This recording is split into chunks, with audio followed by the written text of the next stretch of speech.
Court will please come to order.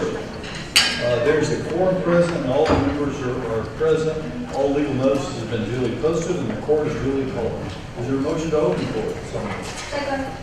All those in favor? Aye. Available, please open court.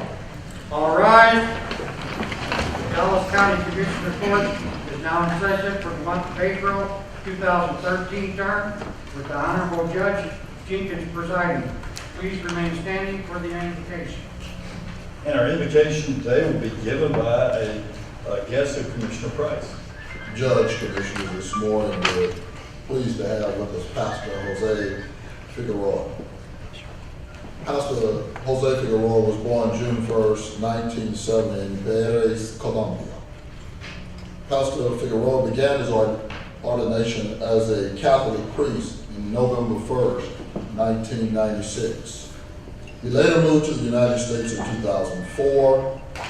He is currently ministering at the Blessed Sacrament Catholic Church, which is located at 231 North Marsalis in Dallas, Texas. And we're pleased to have you with us, Pastor. Thank you. Thanks, Mr. Price, for inviting me, and thank you to all of you for this moment. There are moments when it is necessary to seek the providential help of God. That is why I encourage all of you here to make an interior silence and ask God for wisdom to lead with justice and truth. May God enlighten each of the members of the court to be strengthened with the help of the Holy Spirit. Also today we pray for nurses, especially for Wayne Wooten, who passed away last Sunday. So we ask to God for her eternal rest. Let me read the verses from the Bible, from the Chronicles. That night, God appeared to Solomon and asked, "What would you like me to give you?" Solomon answered, "You always showed great love for my father David, and now you have let me succeed him as king. O Lord God, fulfill the promise you made to my father. You have made me king over a people who are so many that they cannot be counted. So give me the wisdom and acknowledge, and I need to rule over them. Otherwise, how would I ever be able to rule this great people of yours?" God replied to Solomon, "You have made the right choice. Instead of asking of wealth, or treasure, or fame, or the death of your enemies, or even for long life for yourself, you have asked for wisdom and knowledge, so that you can rule my people, over whom I have made you king. I will give you wisdom and knowledge, and in addition, I will give you more wealth, treasure, and fame than any king has ever had before or will ever have again." Word of the Lord. People. Dear Heavenly Father, place in our hearts and minds the desire to carry out the best possible decisions for the people of Dallas County, so that ultimately your will should prevail. At the Savior's command, informed by divine teaching, we dare to say, "Our Father, who art in heaven, hallowed be thy name. Thy kingdom come, thy will be done, on earth as it is in heaven. Give us this day our daily bread, and forgive us our trespasses, as we forgive those who trespass against us. And lead us not into temptation, but deliver us from evil." May God bless us in the name of the Father, and of the Son, and of the Holy Spirit. Amen. Thank you. I leave you in the best hands, the Lord's hands.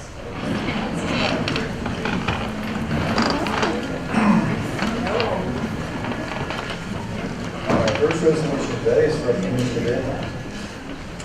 Well, good morning. I want to say it's with great pride that I was the first elected official to be at Children's Hospital after the celebration of its 100th anniversary. But would also like to recognize that Dr. Garcia has been on the Children's Board in the past, 2008, 2009, and so she probably could have also talked very, very eloquently about Children's Hospital.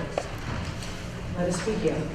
Whereas the Dallas County Commissioners Court takes special notice and acknowledges the exceptional service Children's Medical Service, and please come forward, I didn't have to say that. We do have representatives here from Children's. The Dallas County Commissioners Court takes special notice and acknowledges the exceptional service Children's Medical Center has provided for more than 100 years to our most vulnerable citizens. And whereas on April 6th, 1913, 15 babies a day were dying of dehydration caused by malnutrition and diarrhea. The open-air clinic, or baby camp, created to treat these sick children, later became one of the world's most renowned children's medical centers. And whereas Children's Medical Center serves all children regardless of their family's ability to pay, and does so without tax support from the city or county, providing $140 million in community benefits in 2011. And whereas Children's Medical Center has been a pediatric safety net hospital for Dallas County since signing an agreement with the Parkland Health and Hospital System 2 decades ago. Today, Children's Medical Center provides the largest portion of the care to Dallas County children enrolled in Medicaid and CHIP. And whereas Children's Medical Center includes 2 main campuses in Dallas and Plano and several multiple specialty clinics. Children's Medical Center has a network of 5 children's pediatric primary care offices located in underserved neighborhoods, which last year provided medical homes for almost 100,000 children. And whereas Children's Medical Center annually produces a report titled Beyond ABC, providing 60 data elements on the health and wellness of children in Dallas County, as well as several northern neighboring counties. Children's Medical Center has an annual impact of more than $1.6 billion on the regional economy, employing 5,600 people and a medical dental staff of more than 1,000. And whereas Children's Medical Center is the 5th largest pediatric healthcare provider in the nation and is ranked among the top children hospitals in the country by U.S. News and World Report in all 10 specialties. And whereas Children's Medical Center is the only pediatric healthcare organization in the nation to achieve 7 disease-specific certifications from the Joint Commission, as well as magnet recognition for nursing excellence, the highest national recognition granted to a hospital for nursing excellence. And whereas Children's Medical Center is a leader in research, having co-founded the Children's Medical Center Research Institute at UT Southwestern with its research partner, the University of Texas Southwestern Medical Center, to enable transformational pediatric research. And now therefore be it resolved that on behalf of the Dallas County Commissioners, Court, and the residents of Dallas County, who are the beneficiaries of Children's Medical Center's pioneering spirit, we congratulate Children's Medical Center and celebrate their 100th anniversary. Would like to present this motion. You want to move it? You want to move it? You so moved. So moved. Okay. Second. All those in favor? Aye. Aye. Motion carries unanimously.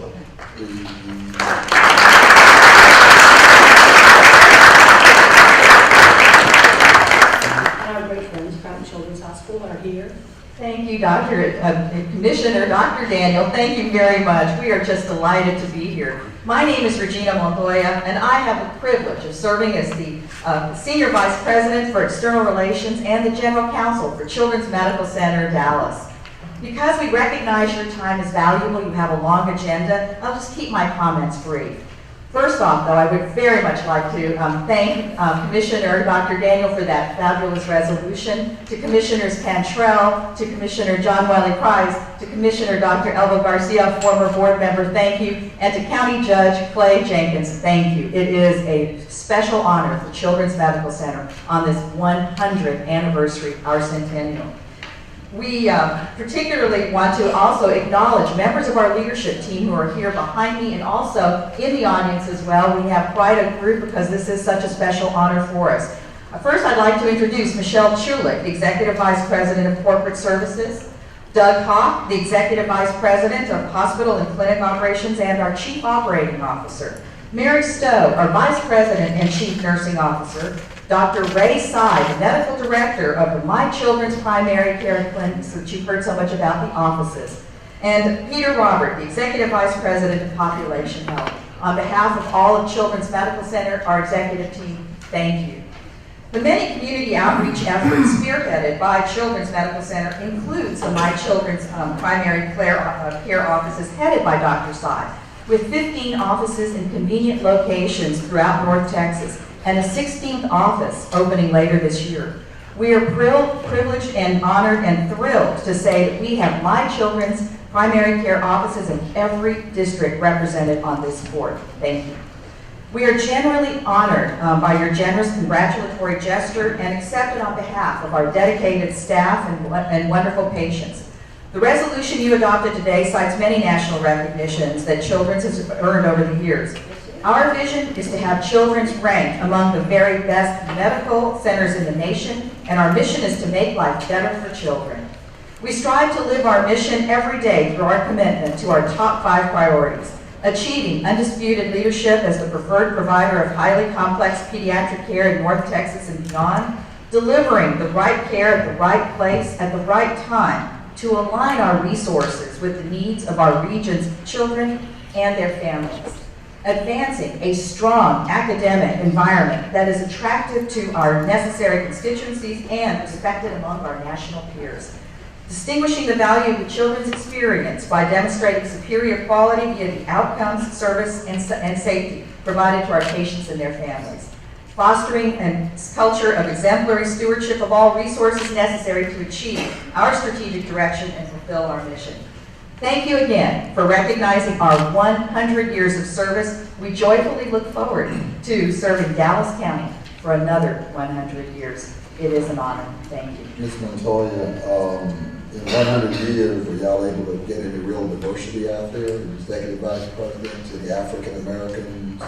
Well, I'm delighted as a Latina and one of the first Latinas to become a partner in a major law firm in this country, and to have been one of the first Latinas who graduated from law school as mine. I'm Senior Vice President and General Counsel. I'm delighted.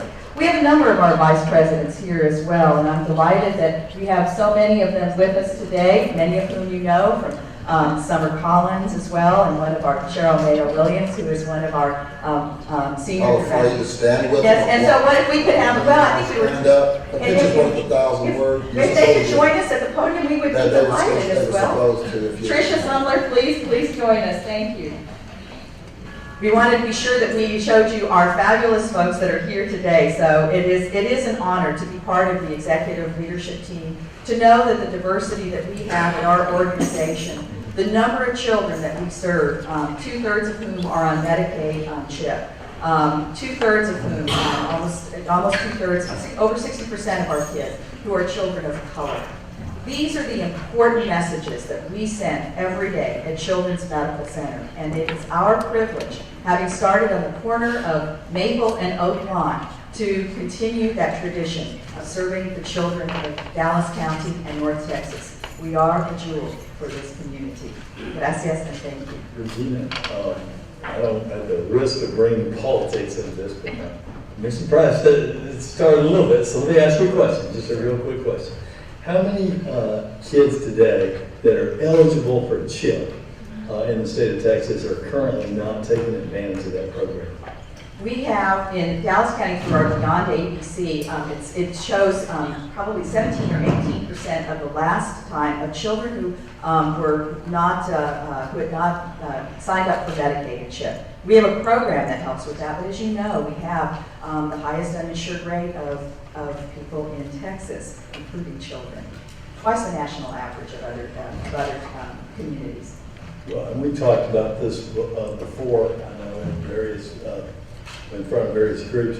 If we were to be able to find a way to expand Medicaid for adults in Texas, would that help you with ensuring more kids under CHIP? Judge Jenkins, it would. The numbers would indicate that when parents become aware of the programs and get on these programs, they then sign up their children. And so it's kind of a multiplier effect. The more people that know about the opportunities, the more that would create that people on insurance. And one of the things I think why we bring up are my children's offices, and Dr. Sy, who's behind me, it's so important. We have the second busiest pediatric emergency room in the country, pediatric. We are in the top 25 of emergency rooms usage in the country of all hospitals. We want to be sure that children have a medical home. Regretfully, we don't have as many physicians taking children or people on Medicaid, so we are here to provide those solutions through our My Children. So not only getting more children, more parents on a program would be very helpful, but it would certainly alleviate the usage, hopefully, in the emergency room. We want that emergency room for the emergency issues. We want kids to be able to go to their primary care clinic offices like those of My Children to get the primary care that they need. Thank you. Dr. Collins, last time we saw you, you were we were at a hearing with hospital council. So what are you doing with children now? Thank you. Yes, I'm happy to be at Children's, and as a Vice President for Population Health, I'm working with the team to look at the data opportunities to understand how we can better serve our community from the entire spectrum of care. So while we have a fabulous place and have services to support children when they arrive at the emergency room, we want to try to see how we can extend the children's support for keeping children well in the community. So looking at data and information through sources at Children's, through our partners in the community, and through the Department of Public Health and Health and Human Services, we hope to do that, to translate good quality care and extend that spectrum of health from wellness to sickness. I just want to say that as a former board member of Children's Medical Hospital, you have done a tremendous amount of work. You know, not only when it comes to healthcare being one of the best in the nation, and it's here in Dallas County. And that is admirable, not to mention that you have always been open to diversity and inclusion and looking always for ways to treat more children in a state, which is becoming a challenge to do that. You know, I want to thank you all for your support, for always keeping us involved. Children's Medical Hospital is one of those institutions that always emailing us, sending us your annual report of where are you, where you're doing, and where are you going. And that is invaluable as an elected official. So thank you all for being here. Ms. Montoya, it's always a pleasure to see you with Marta Rocha and many others of the, of the team. You know, it's always an honor to serve with all of you. Muchísimas gracias. Thank you very much. Thank you. Thank you.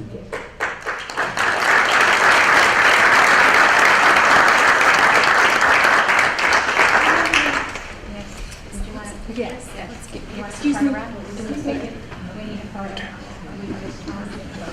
Yes. They will help you. You can come around.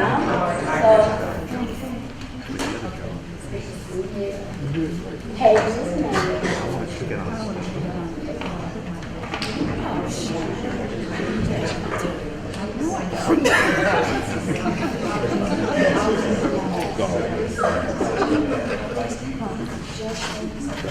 I'm at 9. Is that what they're doing? Just switching a little bit more just to center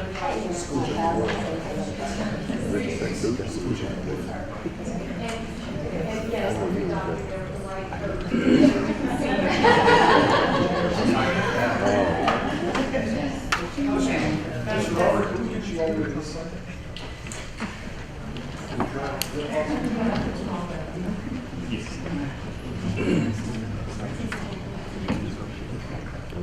I'm going to bring all the things.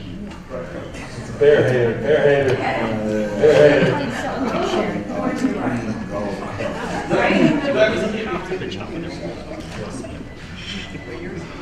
Thank you.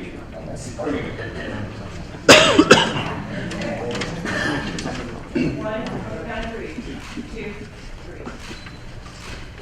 3.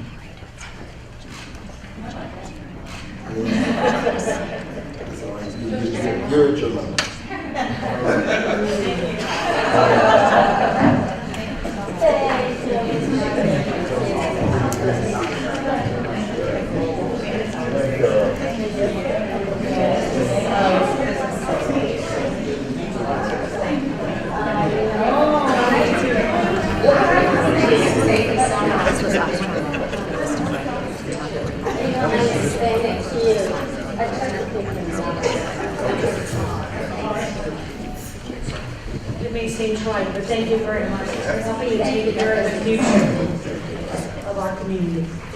And by the way, there's going to be a big gala. You know, hope the tables are resolved. You know, already have money, so it's also a big fundraiser for children. Judge, colleagues, this morning, next week is National Nurses Week, and today we have a delegation from Park. So I'd ask all of them to come forward. Regardless of the fact that Parkland hasn't made my Kwanzaa Christmas list, I'm not going to penalize those individuals. I know day-to-day labor in the vineyard, and it's the bedrock of all medical facilities throughout this country. When you talk to doctors, doctors will tell you, doctors do not run or operate hospitals. Nurses do. And so today, this resolution says, whereas to be a nurse is truly a special calling that can be undertaken only by the most gifted and dedicated of individuals. People who can be strong in the most extreme and emotional situations. People who can make instantaneous decisions that can save a life. And people who can make an injured child smile and a dying person feel safe. And whereas for a hospital as large, as essential, and as heavily utilized as Park, which has over 130,000 emergency room visits, 18,500 surgeries, 450,000 community clinic visits, 11,000 deliveries, and 7,800,000 prescriptions a year. The role that its nurses play extends much more than being the front line in medical care. They are, in fact, the foundation of the hospital, its heart, its face, and the bonding agent that keeps all of its bricks and components held together. And whereas, as important as their involvement in the health and care of the people that they see each day is, the most significant contribution to Dallas County may be the demonstration of compassion, professionalism, strength, and decency that they consistently display and the example that they set. Now therefore be it resolved that the Dallas County Commissioners Court gratefully extends its sincere appreciation to the 3,020 nurses of Parkland Hospital for the life-saving and life-giving role that they perform every hour of every day, and for the example they set for each of us and the designates for the period of May 6th through May 12, 2013, as they celebrate National Nurses Week. And I so move. Second. All those in favor? Aye. Aye. Motion carries unanimously.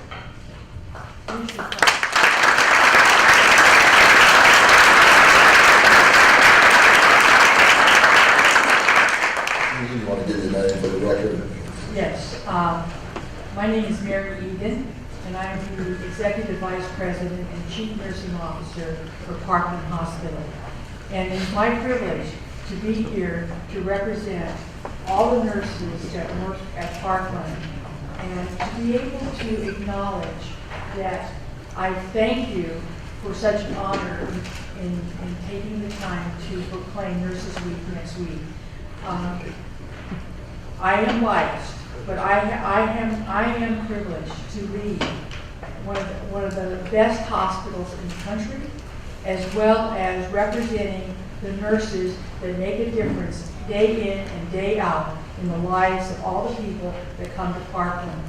And I, as the chief nurse, have to tell you, it is my privilege also to be able to walk through the halls of Parkland and to be able to witness firsthand the miracle moments that happen in Parkland Hospital. You know, whether you go through the neonatal intensive care unit and you see a nurse that may be just gently stroking a baby and just taking the time to do that, and one might look at them and say, what are they doing? It's making a difference to that baby, knowing that there is the human touch, that they are being able to make that difference in the lives of those babies on behalf of the parents that come there, or it could be in the trauma unit, where we have some of the most horrible accidents that come into this hospital. To be able to go to the burn unit and see the nurses firsthand spending that time and that energy to be able to make sure that that patient has all the needs that they have, that they may need.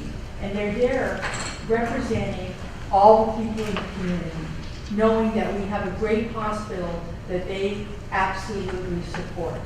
And that all of you that have given many, many hours in making Parkland a great place. So on behalf of all those nurses, I really want you to really acknowledge who they are, because they're the ones who make the difference.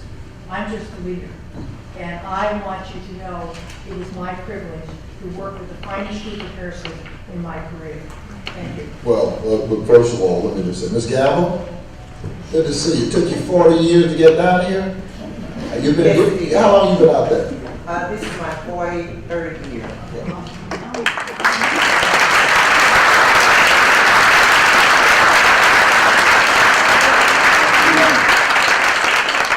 You know, I can't say enough that my challenge to my colleagues today, you know, we do a lot of resolutions, and I think that the county will tell you, one of my favorite quotes is, you can't expect what you don't inspect.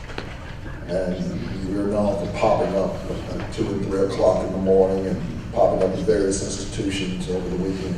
My challenge to the court this week is not that we're being given a guided tour, but is to pop up at Parkland this weekend on various floors and just say thank you to the nurses.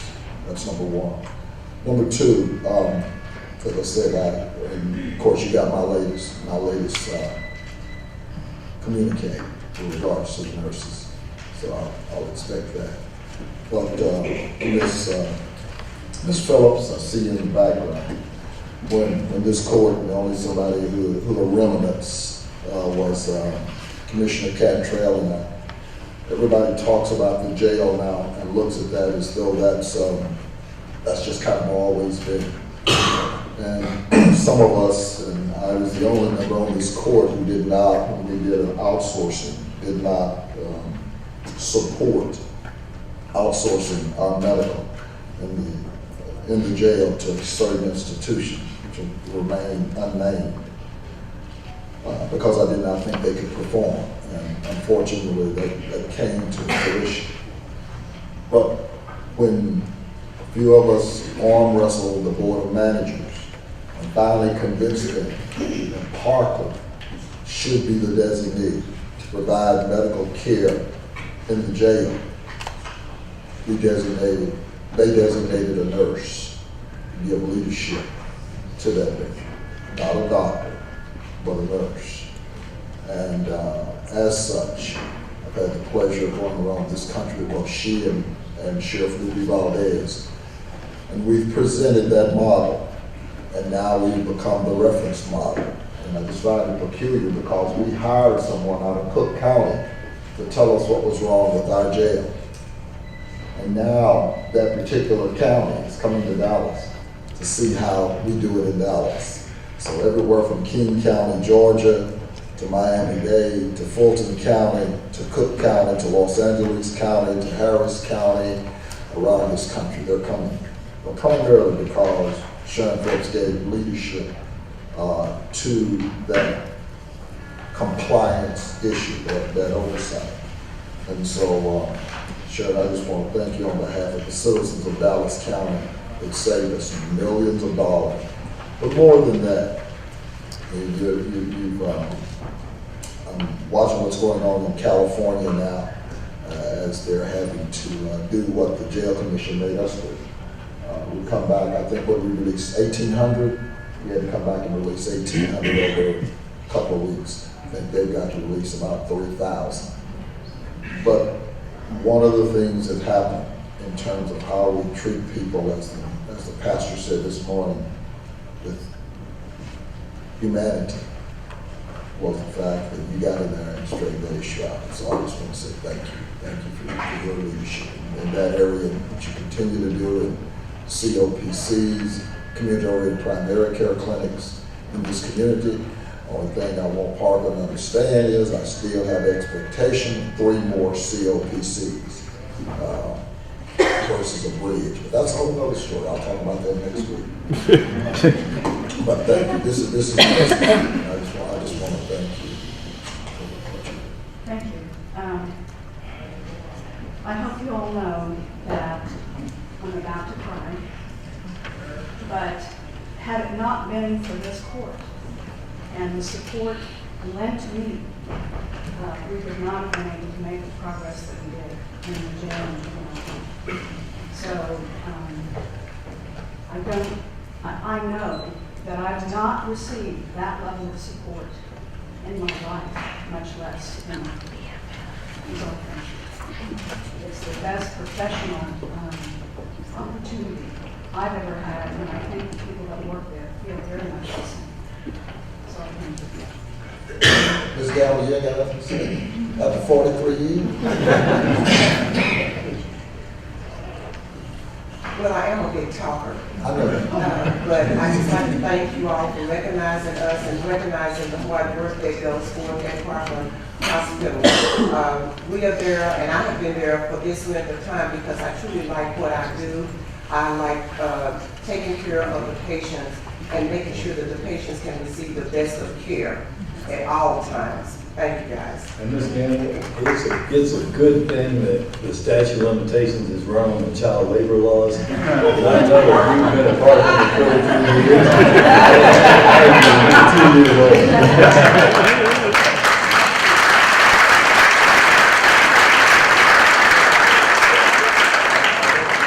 I'd like to let you introduce yourself and then come up and take a picture. But Ms. Gallo know why she's down there. She ain't confused.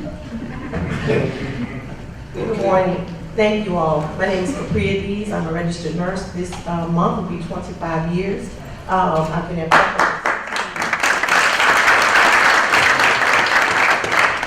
Hello, my name is Michael Estabrook. I'm the unit manager of the surgical specialty outpatient clinic.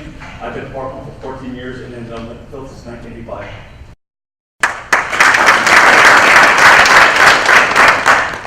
Rossi Chandy. I'm a nurse practitioner. I work at Booster with female patients who are mentally ill. Every day is challenging, but I enjoy it.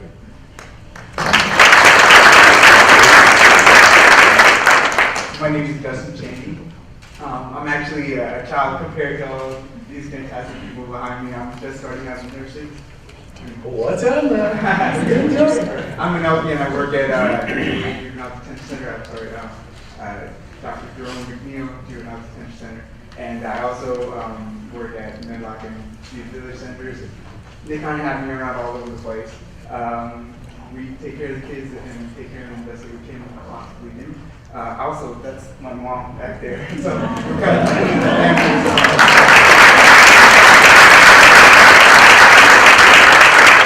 grow our own. Good morning. Thank you for having us. My name is Katrina Carkwell. I'm the unit manager for 9 South South, which is a medicine unit. It's an honor to be here, and it's also an honor to work at Parkland.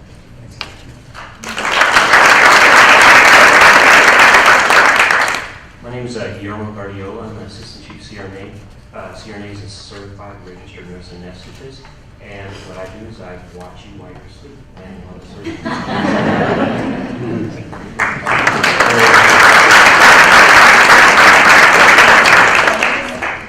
And Mary, before y'all come up, I want to commend you. 2 or 3 weeks ago, when we had the bus crash, I snuck in a back door along with Doug Bass and Roderick Jones from Emergency Management. And we met your CEO and went to the incident command where you and others were busy working. Sharon, I think you were there as well. And they were just doing a tremendous job there. It really illustrates. We had of course, a bus crash where 3 people lost their lives and many were injured. And Parkland was right there at the center of that. When bad things happen in the Dallas County area, people are sent to Parkland Hospital. It illustrates why Parkland is so important. And to see those nurses in the incident command center, and then go have the opportunity to see those surgeons as they scrubbed up to save those lives, and give them a word of encouragement, see those chaplains with that family, those families. As we left there, Doug Bass, who's been he's our emergency management chief, he's done that job in Miami-Dade and other places. He said, Judge, I've never seen a hospital do a better job of incident command and crisis management than what we just saw at Parkland. So thank you all for the great work that you do at Parkland. I think we hear a lot of things about Parkland, but we miss the great work that you do. Why Parkland is a unique and important part of our healthcare community, particularly in times of crisis and emergency. So thank you. And I just want to add what Judge Jenkins just said. Nothing in medical science happens without your guys.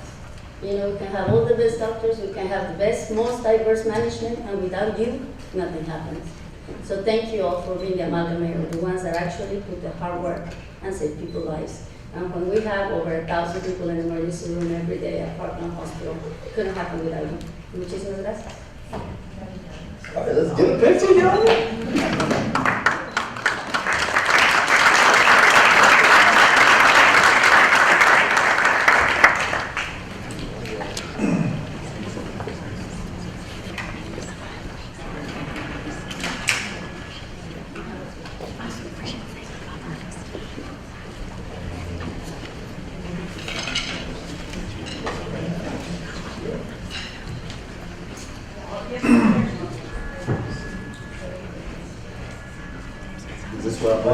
Give him a dish from me. I'm for sure gonna put Bailey on the floor. Nothing personal, Jill Allison. I got nothing but love for you. And we're gonna work it out. Can you write between them? Yeah, that's better.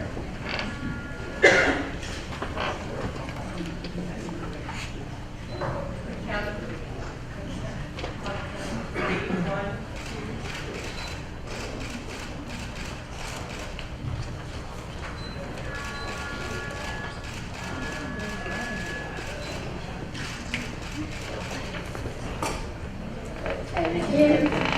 Thank you.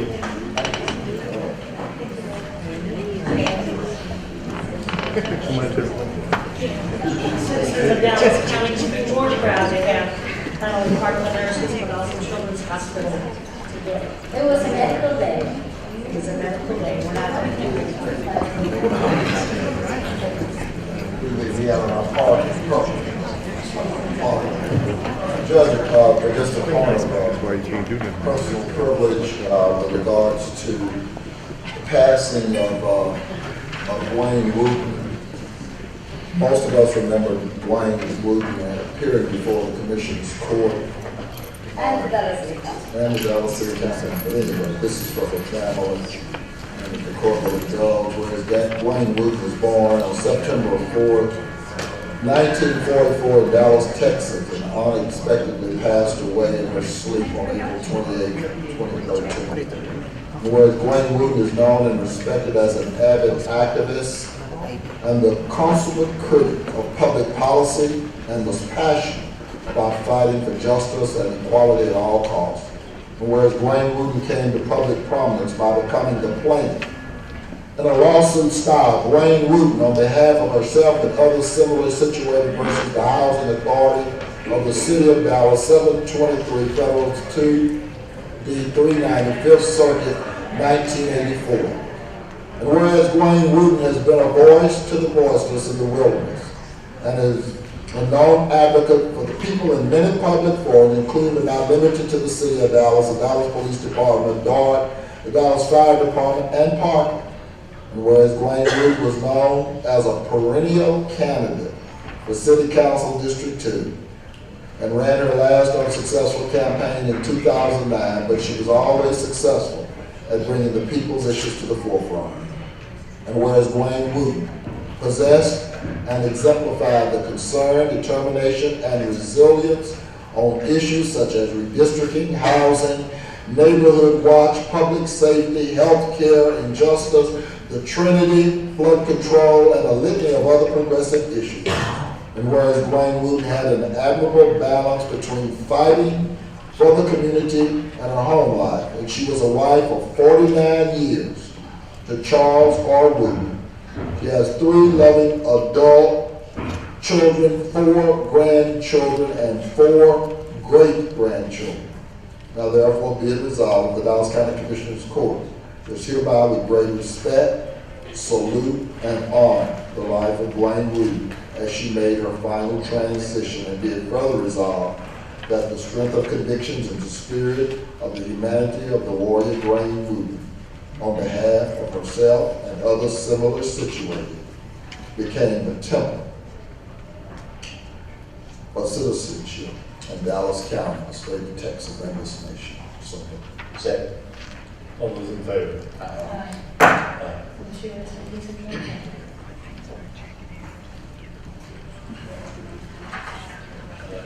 Recognize Commissioner Cantrell for a minute. Judge, I had an opportunity this past weekend to attend a groundbreaking for the Horseshoe Project, and I just wanted to congratulate 2 of the court members, particularly Commissioner Garcia. I know it's in your district, and you provided the leadership and did so much to make that happen, also funds, and as well as the judge, who really took leadership by going down to Austin with the Transportation Commission and help secure funds. This is a $798 billion project that has such impact on what's going to take place in Dallas County that I just appreciate both of your leadership and going down and making this happen, because it wasn't always going to happen.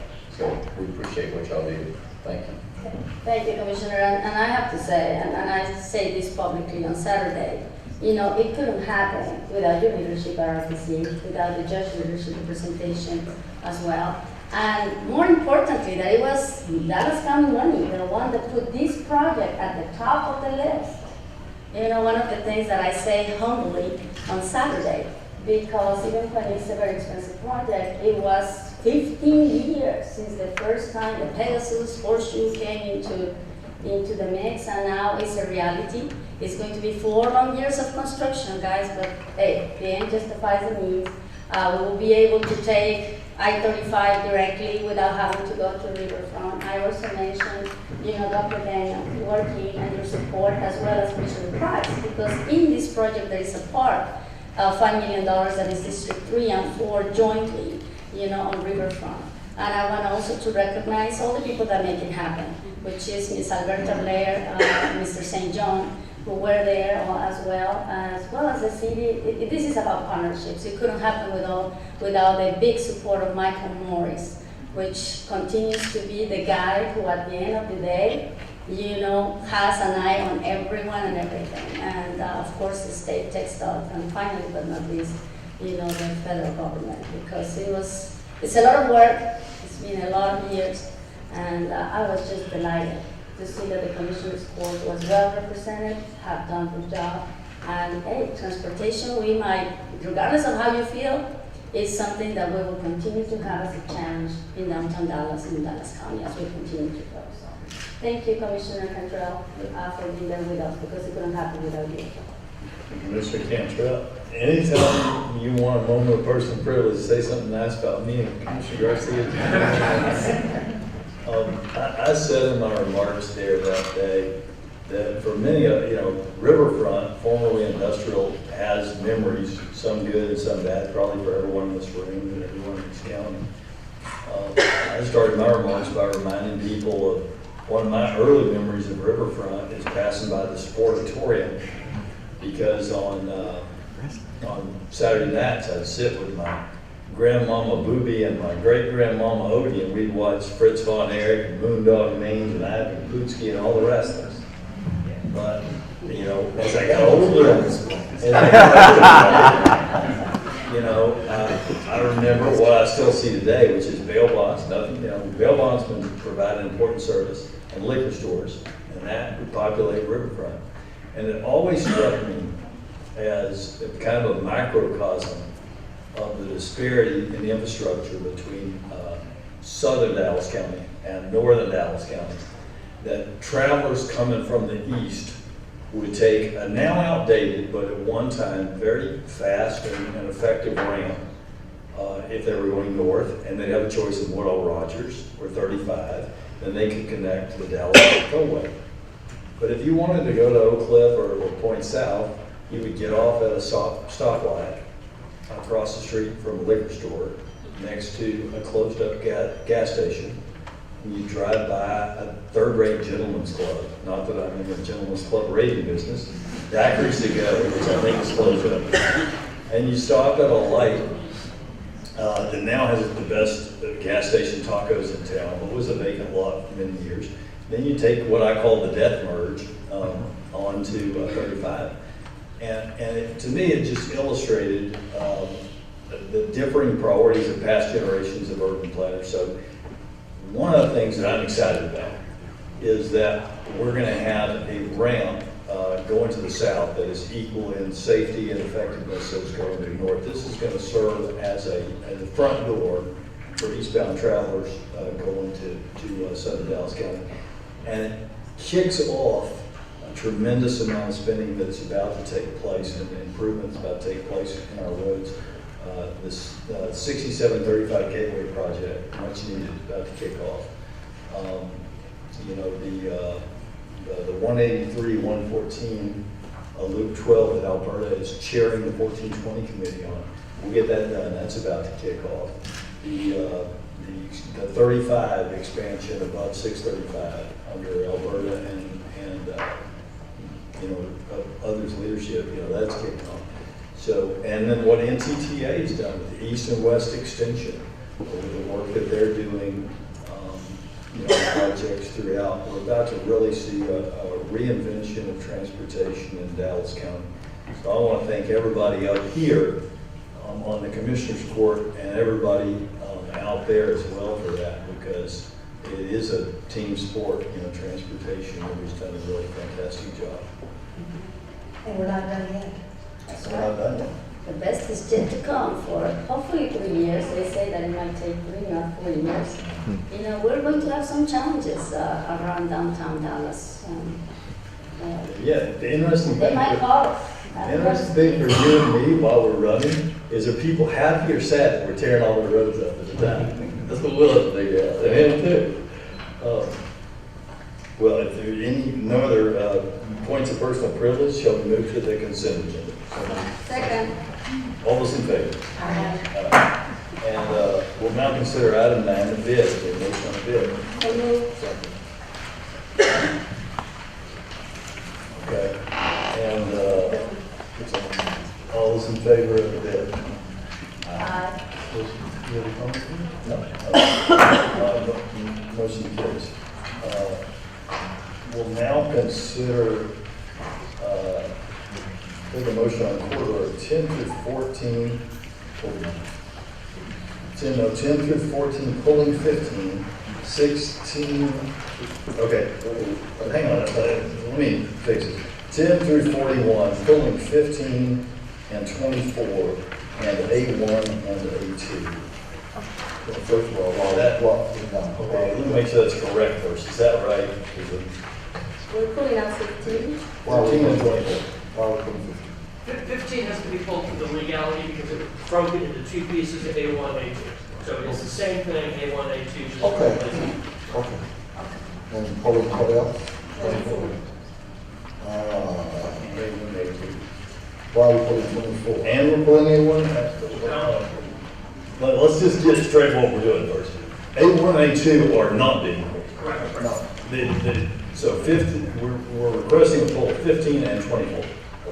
Well, why you just explained why we put 15, so we can augment with A1, A2.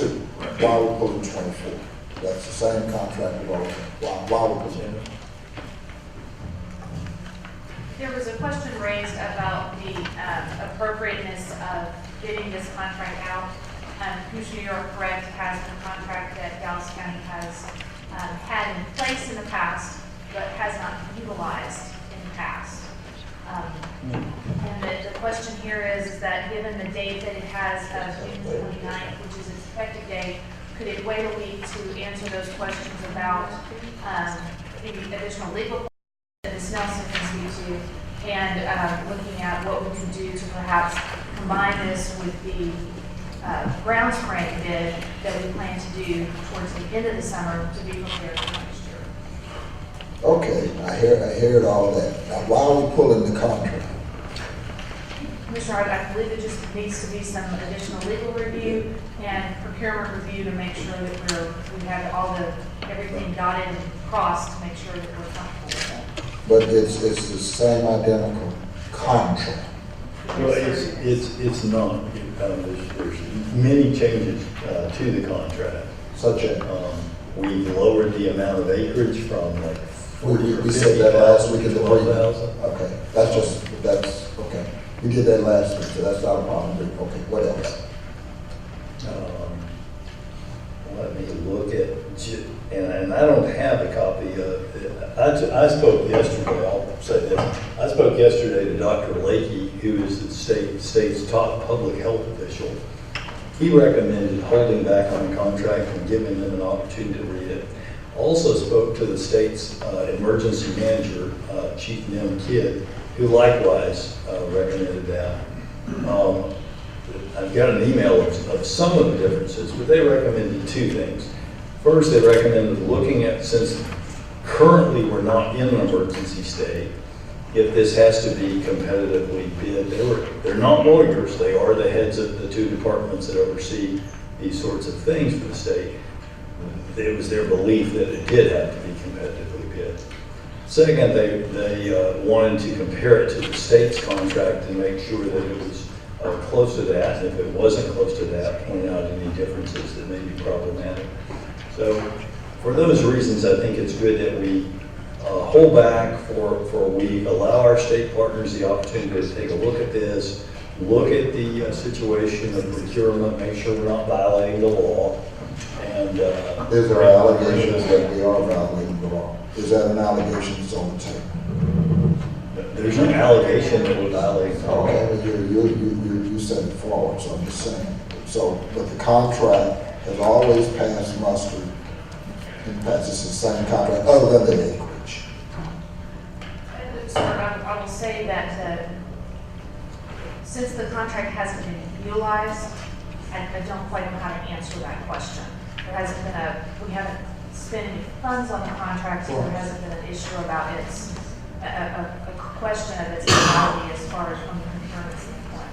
I will say that I do believe that the local government code does, as we stated with the ground spraying, local government code does grant the Commissioner's Court the authority to do an exemption from competitive procurement when it is in the interest of public health and safety. That's what we moved forward. That's what we were comfortable with when we came forward. HHS came forward with the ground spraying initiative earlier this year. And this contract does? This contract notes that same exemption. Okay. I think the question though is that we know we are going to be preparing for a bid on that to be prepared for the 2014 season. And would there be a possibility of adding this to that? And that's part of the discussion we'd like to have. So staff is recommending that we go ahead and review it for those purposes. And specifically, I think the issue is that with as the court order is written and as the contract is written, it has an effective date of June 29th, so that it is not currently hurting any. It's not delaying anything given that effective date. The current the contract that was approved last year would still be in effect if there was a need for something during that time frame. So the contract we have this week. It's on the docket. It's the same contract we had last year. It's on the docket. The only difference is the area, the acreage in the contract, but it's still in force and effect. And should we have to utilize that contract, we would use the same contract. Right. Commissioner, I cannot say that, I just noticed the word renewal this morning, so I can't speak to the differences between the two contracts. But we'll review it. One of the things that we'll do by pulling this is we'll have the opportunity to look at the old contract, the state contract, this proposed contract, get input from our partners and our lawyers. I think the VA also would like more of an opportunity to look at this, had several questions. So this just allows us to get this right before we bring it before the court. Bring it before the court and get it done, hopefully in short order.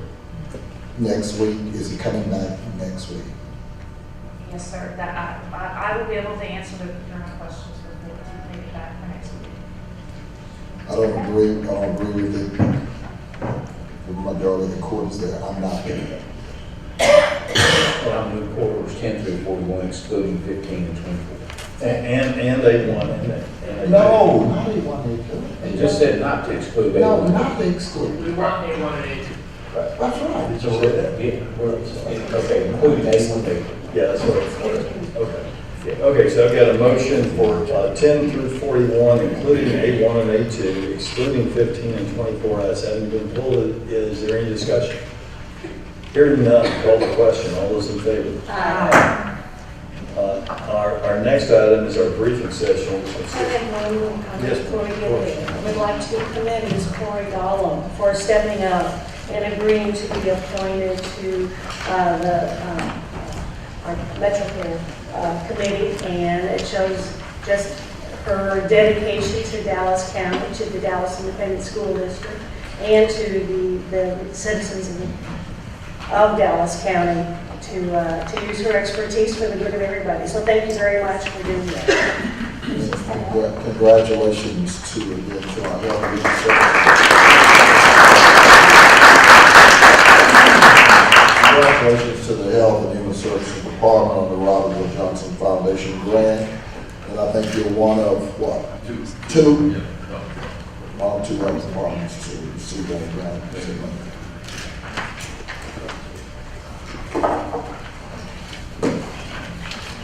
Where would that take us to? Written materials?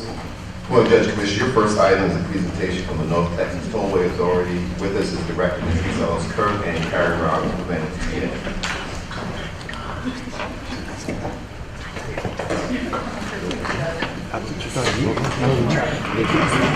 Rest of Texas, South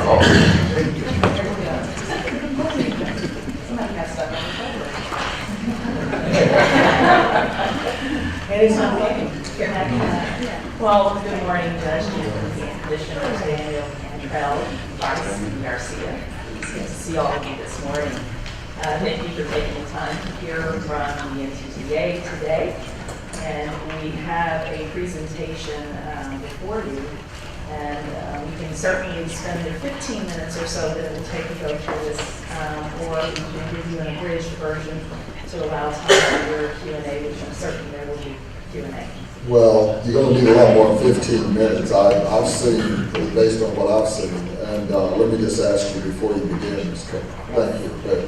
I generated a letter on April 5th to Chairman Ken Barr regarding the report I guess you're about to proceed with, and I haven't yet received the information to question that are very specific.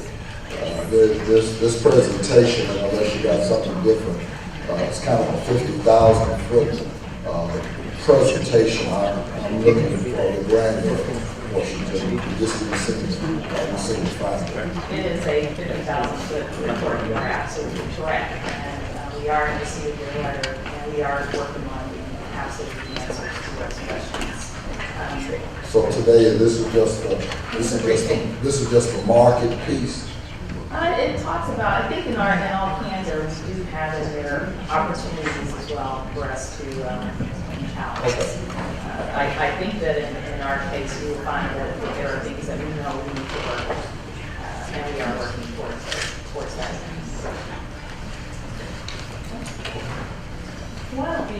I'll definitely give the abridged version and then go into the Q&A. And we also have with us our staff, which they've been doing a great job with us. Very really helping out, as well as individuals from each of the departments, as well as Jerry, who's executive director. So with this, I think what we want to do is just give you an overview and tell you that over these years, we have maintained an A-level bond credit rating. We've exceeded debt coverage, and we've managed through our pension plan, which I think is very important for us. We want to know that from a financial standpoint, we do stand rather strong and sound. We operate over 850 lane miles of roads, including more than 640 toll lane miles. And also, our facility maintenance ratings continue to exceed the standards that we set. But our costs of maintaining our roads also fell in 2012, again, because of the efficiencies that we've been operating. From a safety standpoint, we continue to help more than 17,000 riders, whether it's through our tire changes, gallons of gas, or vehicle repair, or towing services. So we continue to be a good steward of safety on those roads. But we continue to have problems in our collection. They are not, right now, we have about 90% of our total customers paying for the service, and about 10% that are not. So we continue to have a challenge in 2012, and we are working on a number of initiatives that we can to facilitate managing that down. Also, what does the 10% represent in dollars? we have about $58 million. $58 million? $51 million in unpaid. $51 million. That's not just from 2012. That's cumulative. Right. And in that effort, we are looking at a number of legislative initiatives that we're hoping to take through the legislative body in session right now. And those things, certainly we would like to thank the judge for his role in supporting us, as well as John Ames, Judge Sider, Judge Saccone, as well as Craig Pardue in terms of helping us. But certainly we have a number of issues that we would like to work on. Realistically, I think that was I made it, realistically, what amount of this is collectible, 51 million? Realistically, what you said, that's not just 2012, it's not just recent, that's over that's collectible. What realistically, how much do you guys believe is really collectible in $51 million? I am going to, do you want to talk about that, Jerry? I'm not sure I can answer the question. Jerry, Executive Director. That's the $1 million question, Commissioner Price, is how much we can collect. So this is the age that we have to look at various options and to try and maximize what we get out of it. I'd say probably a quarter to less of that would be achievable, given the age of the debt and current status. Since you started collecting pretty close to $3 million, 2 point something, which is pretty substantial. Yes, so we're starting to make a dent in it. We have 13,000 people come off our soft law list, and we collected about 3.8 million. So we are making a dent. I hesitate to say that we won't collect it all, because of course our intent is to collect it all. We have to. But realistically, you think it's about 25%? I'd say the best.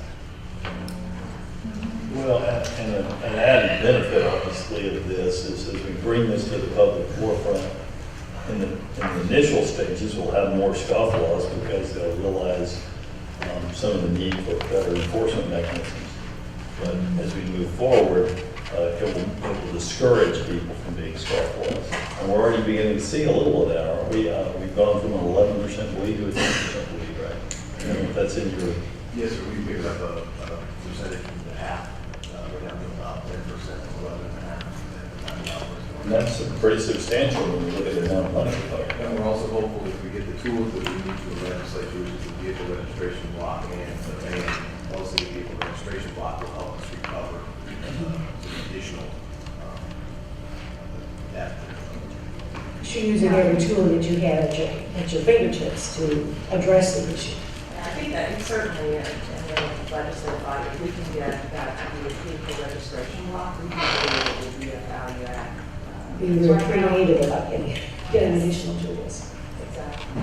And I think also from an organization, we're also looking at other ways in which we can be more proactive in going after that and looking at our own internal process. You know, it's a work in progress, and I believe it will continue to be. So, I wish we were like credit cards. I wish we had something like that in the take, but, and I think that that's why the vehicle registration will be helpful to us.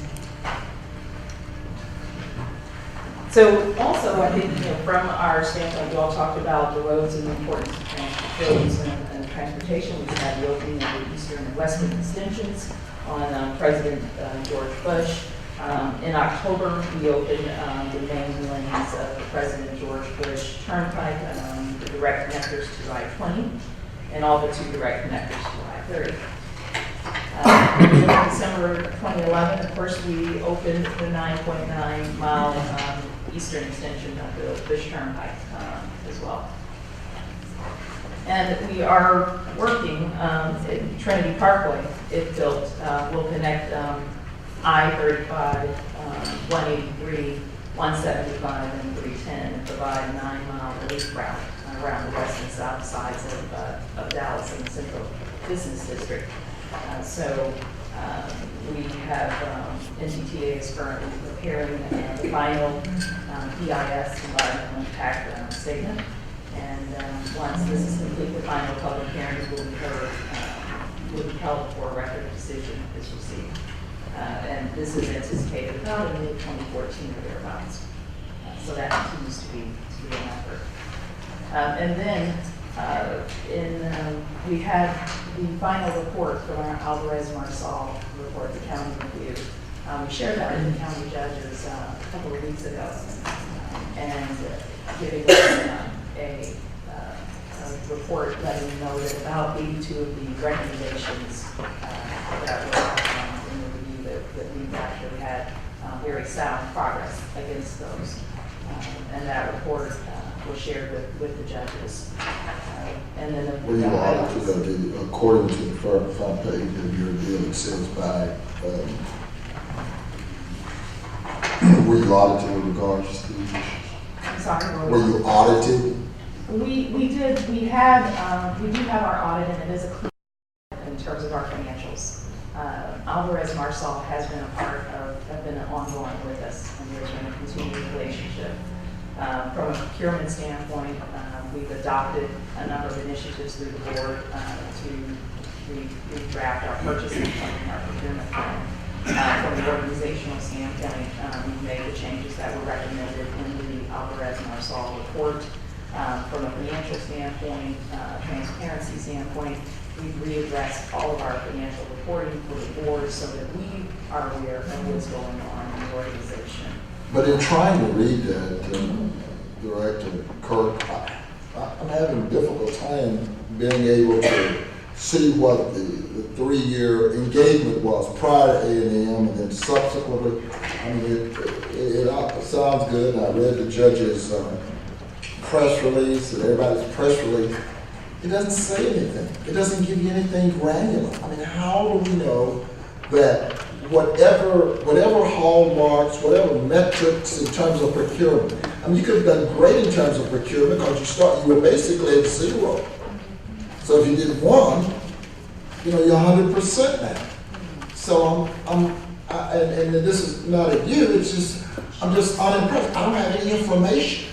And after reading his press release, after looking at reviewing the piece that was provided, I sat down and tried to draft some language that gave us something that we can compare it to. So I'm just trying to figure out, everybody is lauding, these recommendations as identified.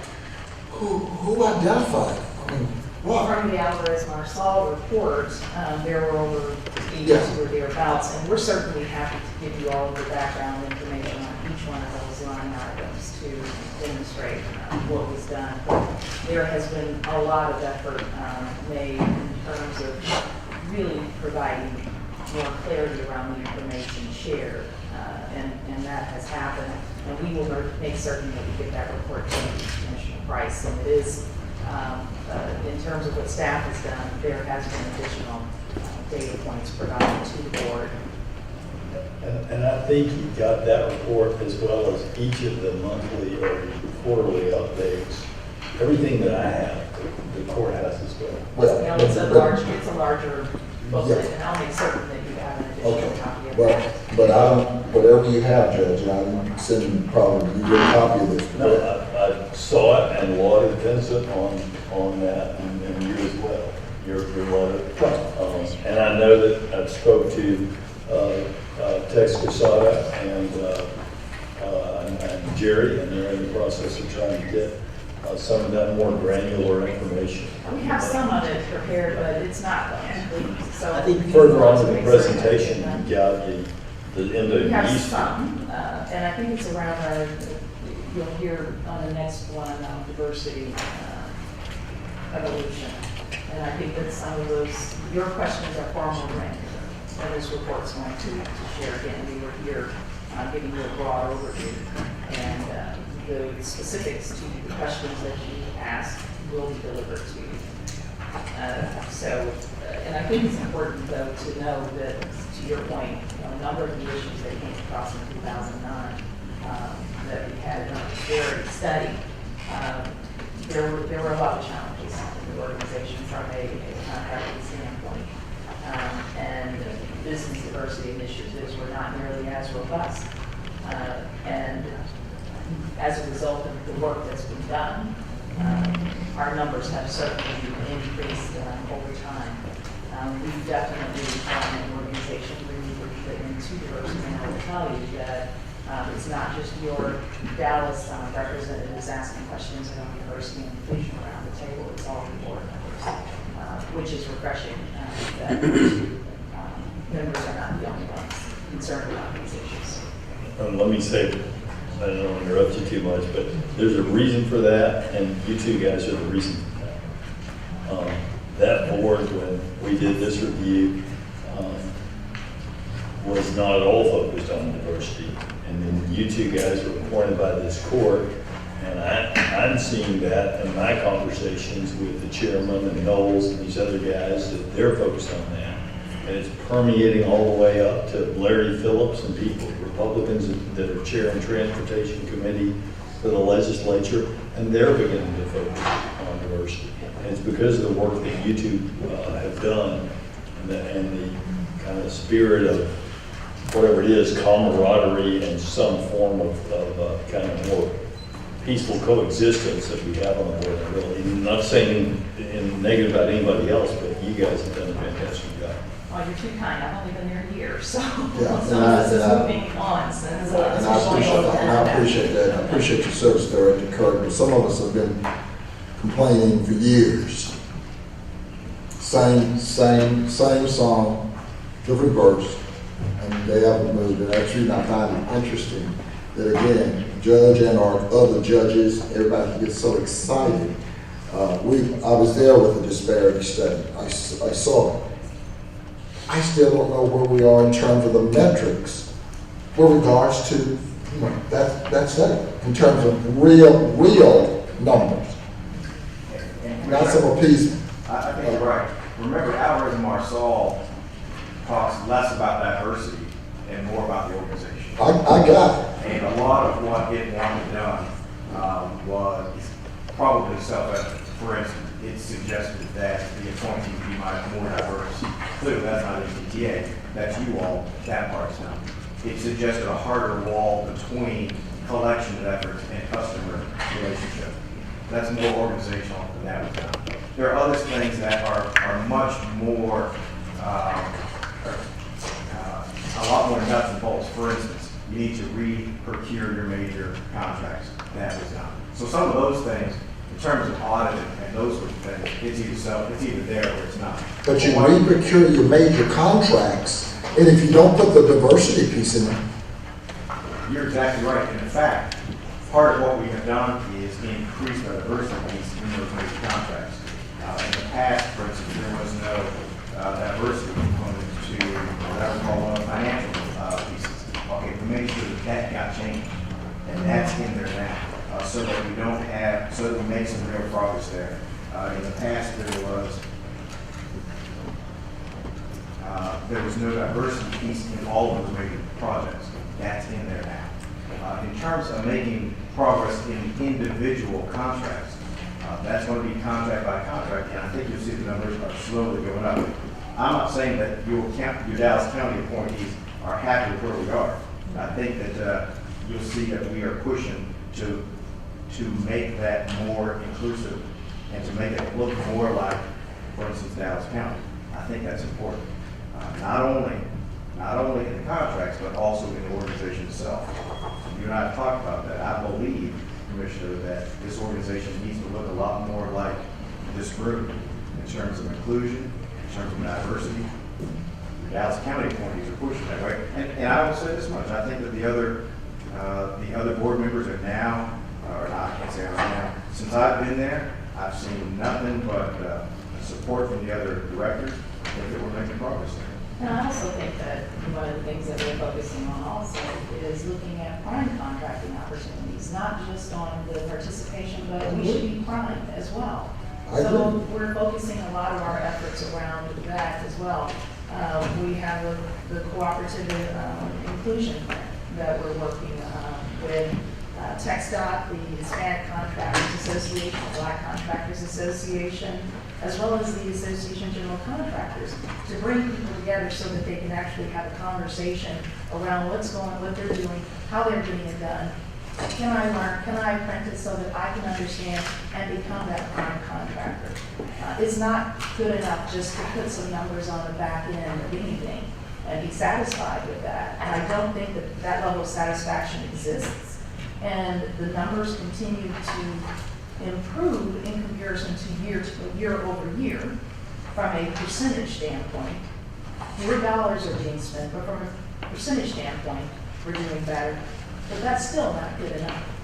is there a prime that is Do we have prime contractors that are minority owned?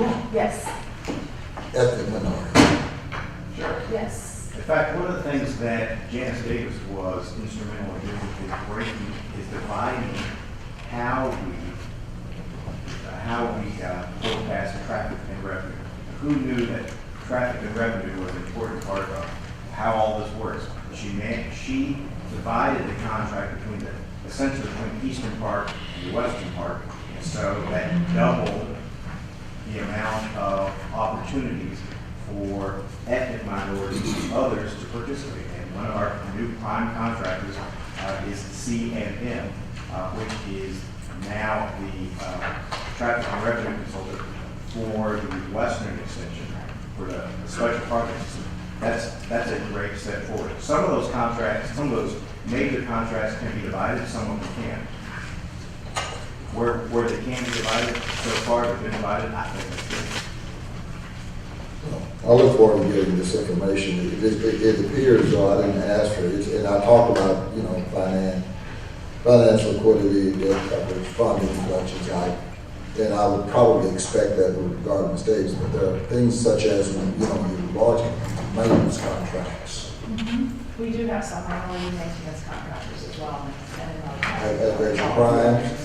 That's right. What's the name? MMC, or Major Maintenance Consultant. DRS. DRS is the That's prime. right. The DRS is the prime on that, which is minority owned. And when you talk about your outside consultants, non-consultant services, as I said, I didn't think I asked for anything in the letter that shouldn't have talked to them at your fingertips. I just find it interesting, but I haven't been able to get it yet, so. And we are working on it, so we want it to be thorough, and we've had a number of other things that we wanted to make certain that we were thorough.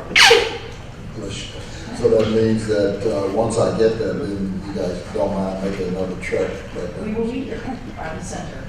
Absolutely. So I think the one that we did want to talk about is the increase in our diversity participation that you'll see here on this particular slide. We had our highest diversity participation since 2008. And this is ethnic diversity. This is total, all diversity. Yeah, This is that's not- my problem. What's the ethnic diversity? What's You will, There we go. This is our slide, it's by ethnicity and gender. If you will see that, and it's comparison to previous years. African American, last year at 7, this year at 8. See, Asian American stayed, went from 29 down to 21. Hispanic Americans from 26 to 29. And then Native American from 4 to 10, and women, Caucasian female, from 34 down to 33. That's a percent. as a percent? But overall, the number one procurer of the diversity services are still Caucasian females. That's at 33%. And we're spending less in the last, since you guys been here in 11 and 12, and we're saying 9 and 10 because you're not actually finished, correct? Well, also fewer construction dollars. We're not trying to change the definition of NWDE or. No, I just want to continue to want to point it out. I mean, it doesn't make any difference whether you do the disparity study, which they've done, which we're going to engage. It doesn't matter. It's interesting at the end of the day, and everything continues to be basically the same. I mean, when you really look granularly. No, when you look at 2008, 2012, with regards to Caucasian female, and you look at 1%. At Hispanic American, I'm sorry? What, the 1%, white females went from 30, I think 34 to 33. Correct. Yeah. That's right. Yeah. 2008. 2008. So from So 2008 for a period to of time, 21. I mean, it hadn't been like that, when you average it, it hadn't been like that. Well, I mean, as I said, when you look at the numbers though, in each, pretty much each category, went from 63 million to 100 million. Is a span over what, 4 years?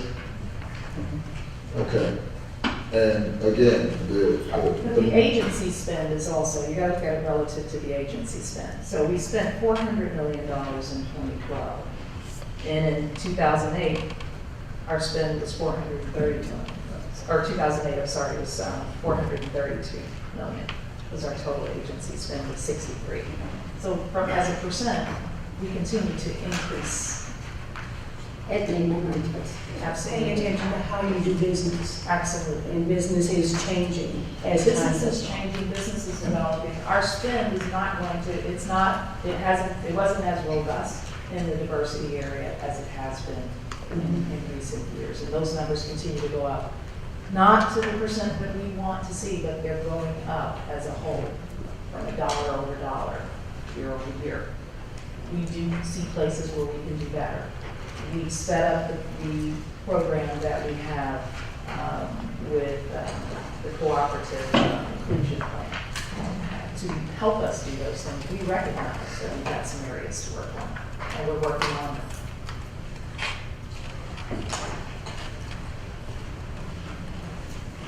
And again, that's the cooperative inclusion plan we were talking about earlier, that we're working with and getting more engagement. And again, we're not satisfied. We know it's a place that we have to work in. You know, as a board, we look at diversity and inclusion as a challenge, and we look at collections as a challenge. We feel very good about the work that we've done around maintaining the roads, building the roads. We just have some other things that we need to work on related to collections and our diversity. That's it? That would be the end of the, and we're supposed to ask at this point, do you have any questions? We didn't even finish our meeting. But I just want to say, colleagues, Mr. Quesada, you know, when I got here, you know, NTTA, diversity have absolutely, minimal ethnic minority participation. And in the last years that you have been representing over there, I think you mentioned it just right. It has been a change of culture, or at least they're open, for a change of culture. And I want to thank you, and of course, Josh Jenkins. That we have a lot of challenges that you say, yes, particularly where we were just 2 years ago, that the road's still up ahead, yes, I do. And I didn't see Commissioner Price's letter or, his questions, but definitely I have noticed that I'm more informed, that I'm getting, more communication with all of you. You spend a lot of your time as volunteers for Dallas County, and I always, respect that. Thank you both for being here. Thank you for being here, briefing us about this. I look forward to see some of the additional information. While we still have a long way to go, I feel positive about the changes that I'm seeing in the last 2 years. That's And Commissioner Price, would you like to do that line for us when we send that? Would you like for us to send it to I would Please, yes, please send it to everyone. And when I ask for information, it's my challenge to my colleagues is I don't understand why I always have to be the one to probe at the granular level. And my problem is while some people feel and lament about feeling good, this, we're talking about some institutional change. I appreciate what you and Director Asada, have brought to the issue. But the fact of the matter is, are you still the only African American on the board? Last time I checked. Okay, well, see, that's my point. Everybody talks about diversity. You still the only spot? See, my point is, there's really no real institutional change. If this court will recall, well, nobody will recall, but I guess Commissioner Cantrell. But I mean, we even had the arm wrestle of North versus South. Absolutely, we had to put that in the legislation to even get a representative coming from the South. The judge this morning talks about what's happened south of 30. Nothing happens around here without fight.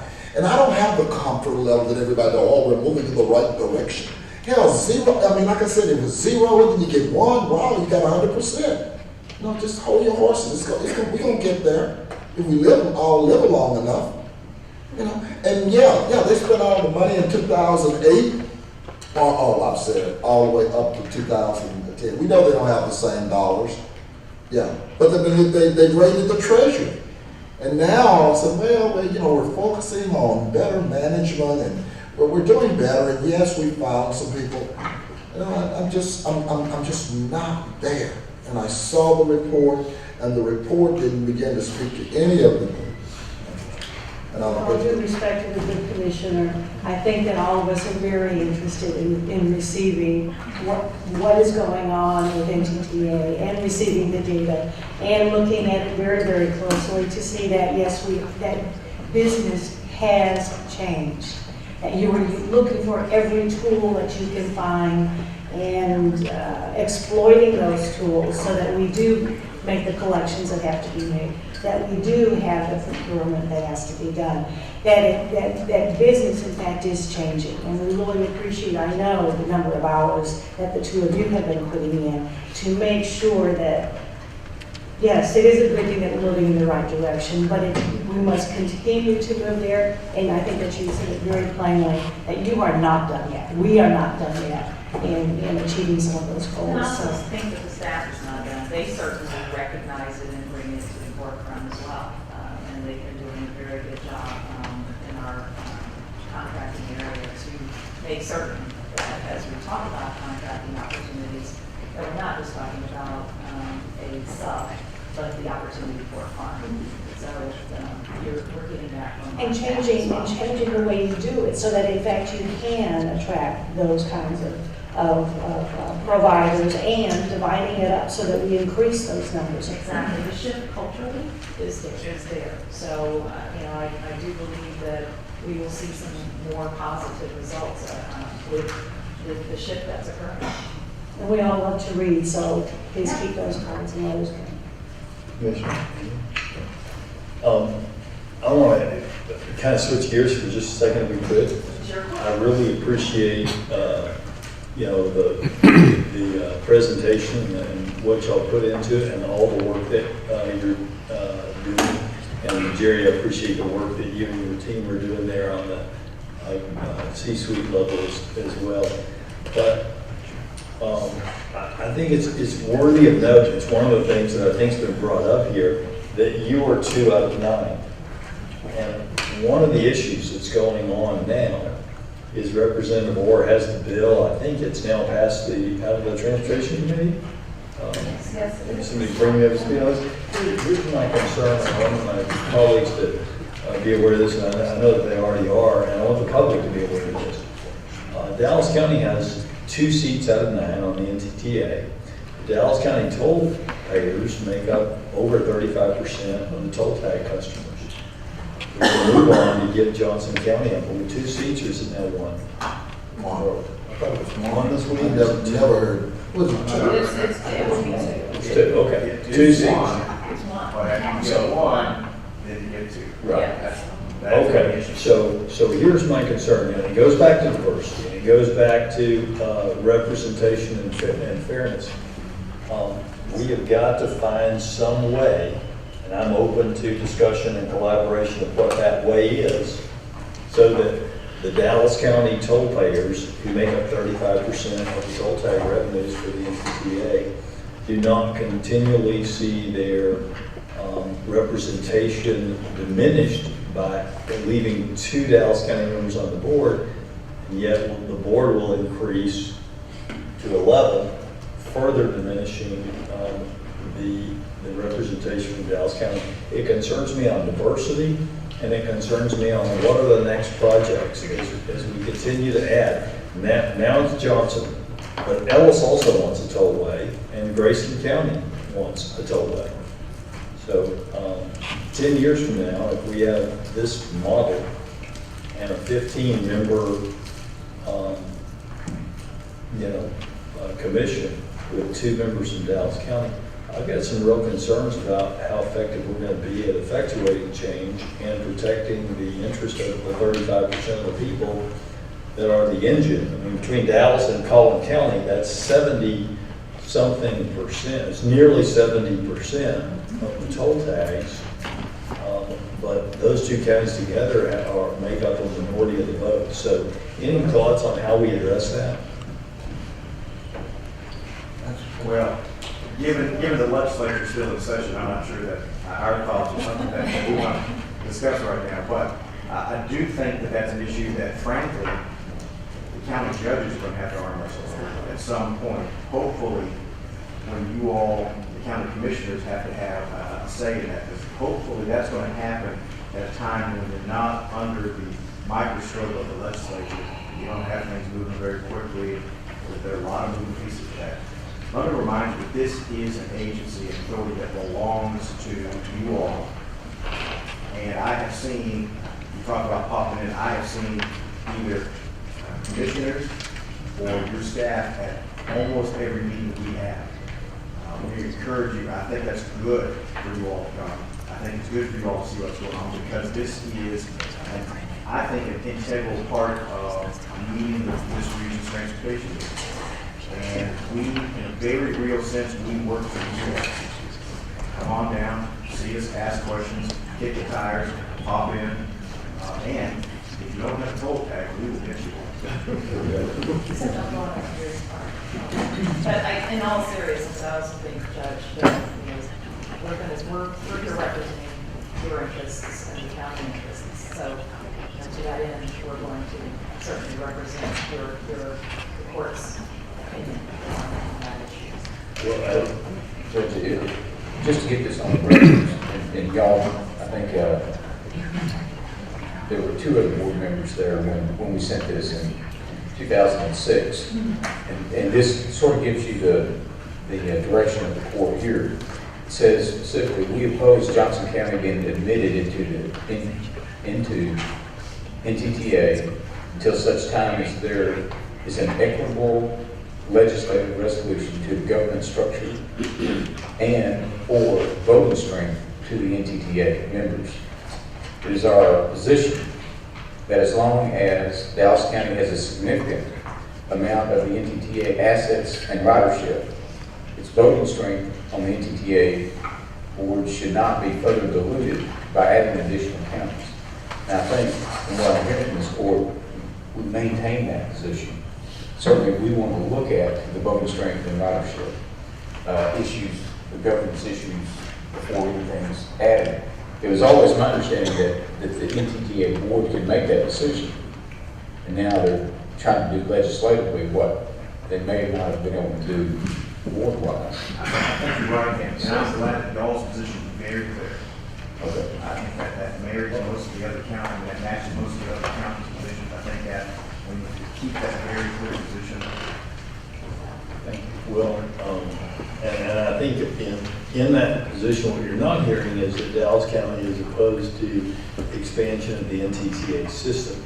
What we're opposed to is the diminution of the voting strength of our toll tag customers and our board members. So I stand ready, and I think the court does as well, to work with any counties who want to join the NTTA. But as I said, and I've now talked at least to the county judges of the 4 counties, and they're not aware of any of their employees or any commissioners being contacted by anyone from Johnson County to work on this matter. And I personally haven't been contacted by anyone from Johnson County. And if I had, I would have let the commissioners know, and I'm confident none of them have been contacted because they haven't let us know. So I'm hopeful, just like we did with this NTTA review, that the 4 counties can come together, they can pick a representative. In the last instance, it was the county judges. You know, as I often remind myself, it's called the Commissioner's Court for a reason. So, you know, if the commissioners want us to tackle that, I think that is something that should be tackled on the local level, not thrust upon us by the legislature. Absolutely. You know, and as long as Dallas and Collin County, for many, many years to come, they'll continue to be the backbone of the entire system. You know, so we need to voice at the table. But I think if you look at it, because I think Johnson County's projection of traffic there is sometime in the next quarter century, it might reach 2%. Right. So there's nothing, we're glad to expand, the NTTA is glad to expand in those areas, but in terms of government, your position has been very clear, and it needs to continue to be clear. Thank you for taking the time to listen to us today. Thank you. We're glad to answer additional questions. Thank you for coming. Yeah. Thank you for these work. Thank you for your service. Yeah. Thank you, directors. Our next presentation will be from Director Thompson and West Nile virus update.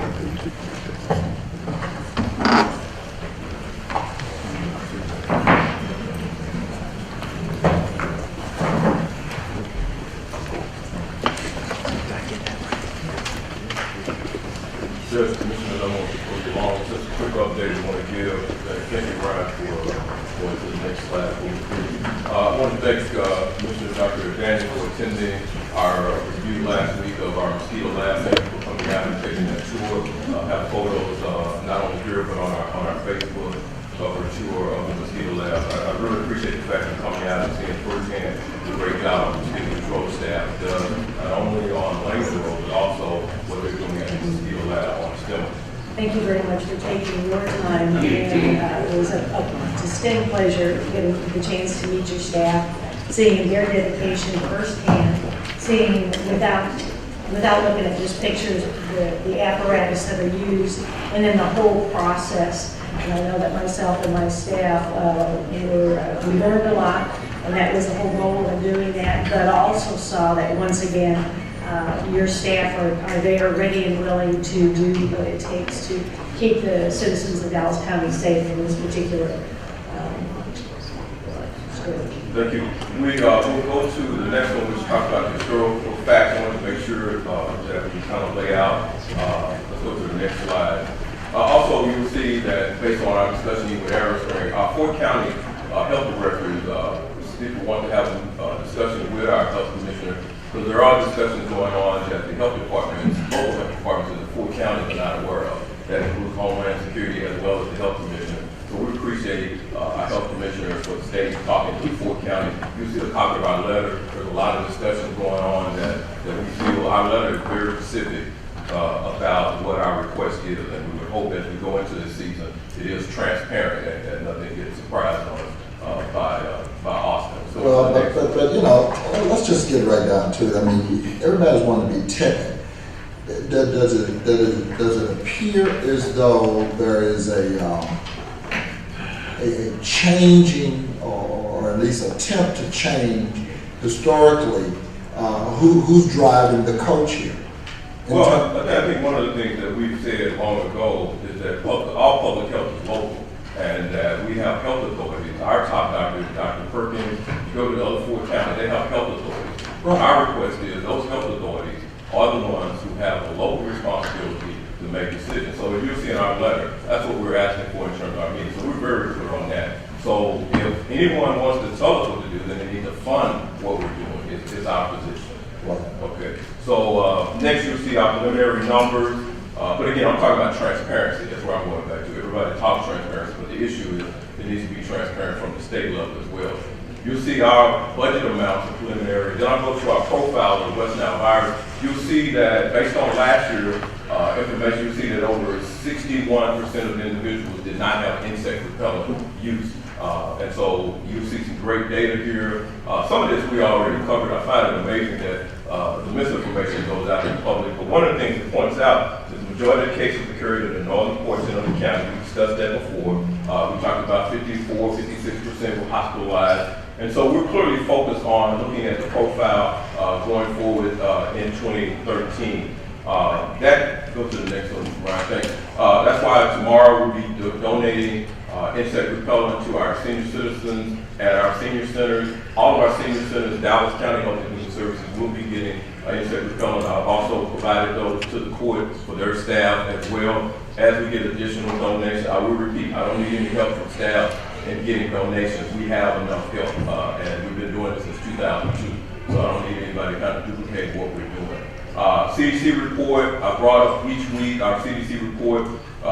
If you will see that we are on target with the CDC requirements or recommendations that they provided. We followed every recommendation and exceeded them. Let's go to the next slide. I've covered B in previous weeks as well as C in terms of the CDC report. And then just an update on what our vendors are, and I find it amazing to talk about what the vendors are doing. But I will remind the court all public health is local, and so having a local perspective on what is needed is going to be key. And so as you can see, thanks to court for the VDCI, they've been deploying mosquito traps.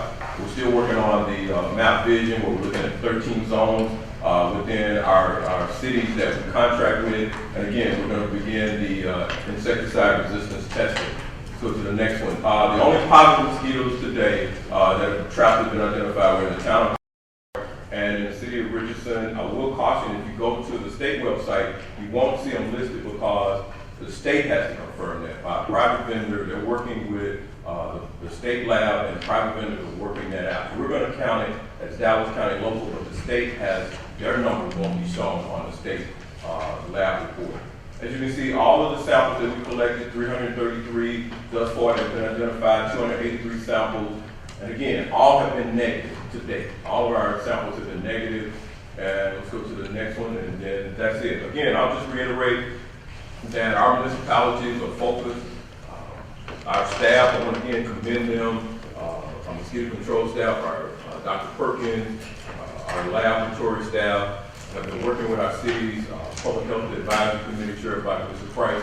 Everyone has been very targeted in their response this year. Everyone is very, again, you got a copy of the letter that the 4 counties are submitting. We just want transparency in this discussion. Well, let's just, and you keep talking about those positives, it's, at least for Richardson, one of the things that came up at the public health committee is that those particular mosquitoes were considered overwinter mosquitoes. They were old mosquitoes, so they did not have the vibrancy they wanted that could do. So when we say that positive traps, don't want nothing to loom out of control.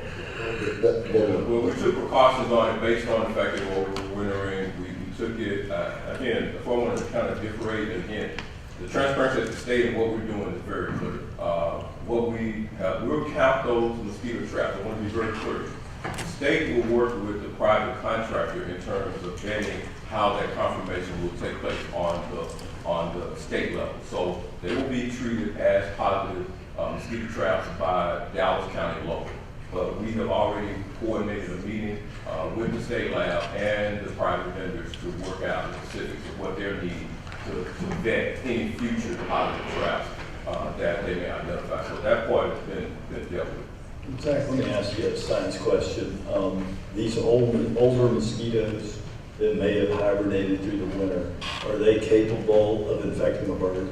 Well, one of the things that we looked at in terms of the studies is that they're evaluating the fact that they could bite the bird, or they're looking at the eggs that they lay. So in terms of the science that they're looking at is how vibrant they will be in terms of infecting the bird. What we traditionally looked at is the mosquito bites the bird and then get the West Nile virus. But we're seeing that these mosquitoes overwintering could then bite the birds and start that transmission process. So the overwintering is significant, and we need to pay close attention to that. This is somewhat new perspective that we've looked at than what we've done in the previous year. So that's a good sign that this early surveillance has paid off. Well, is there any indication that because they're older and they're less vibrant, that they'd be less likely to infect the bird if they feed on the bird? Well, I think that's one thing that they're looking at. Dr. Purpose is looking at that. Our staff is looking at that. I think our concern is that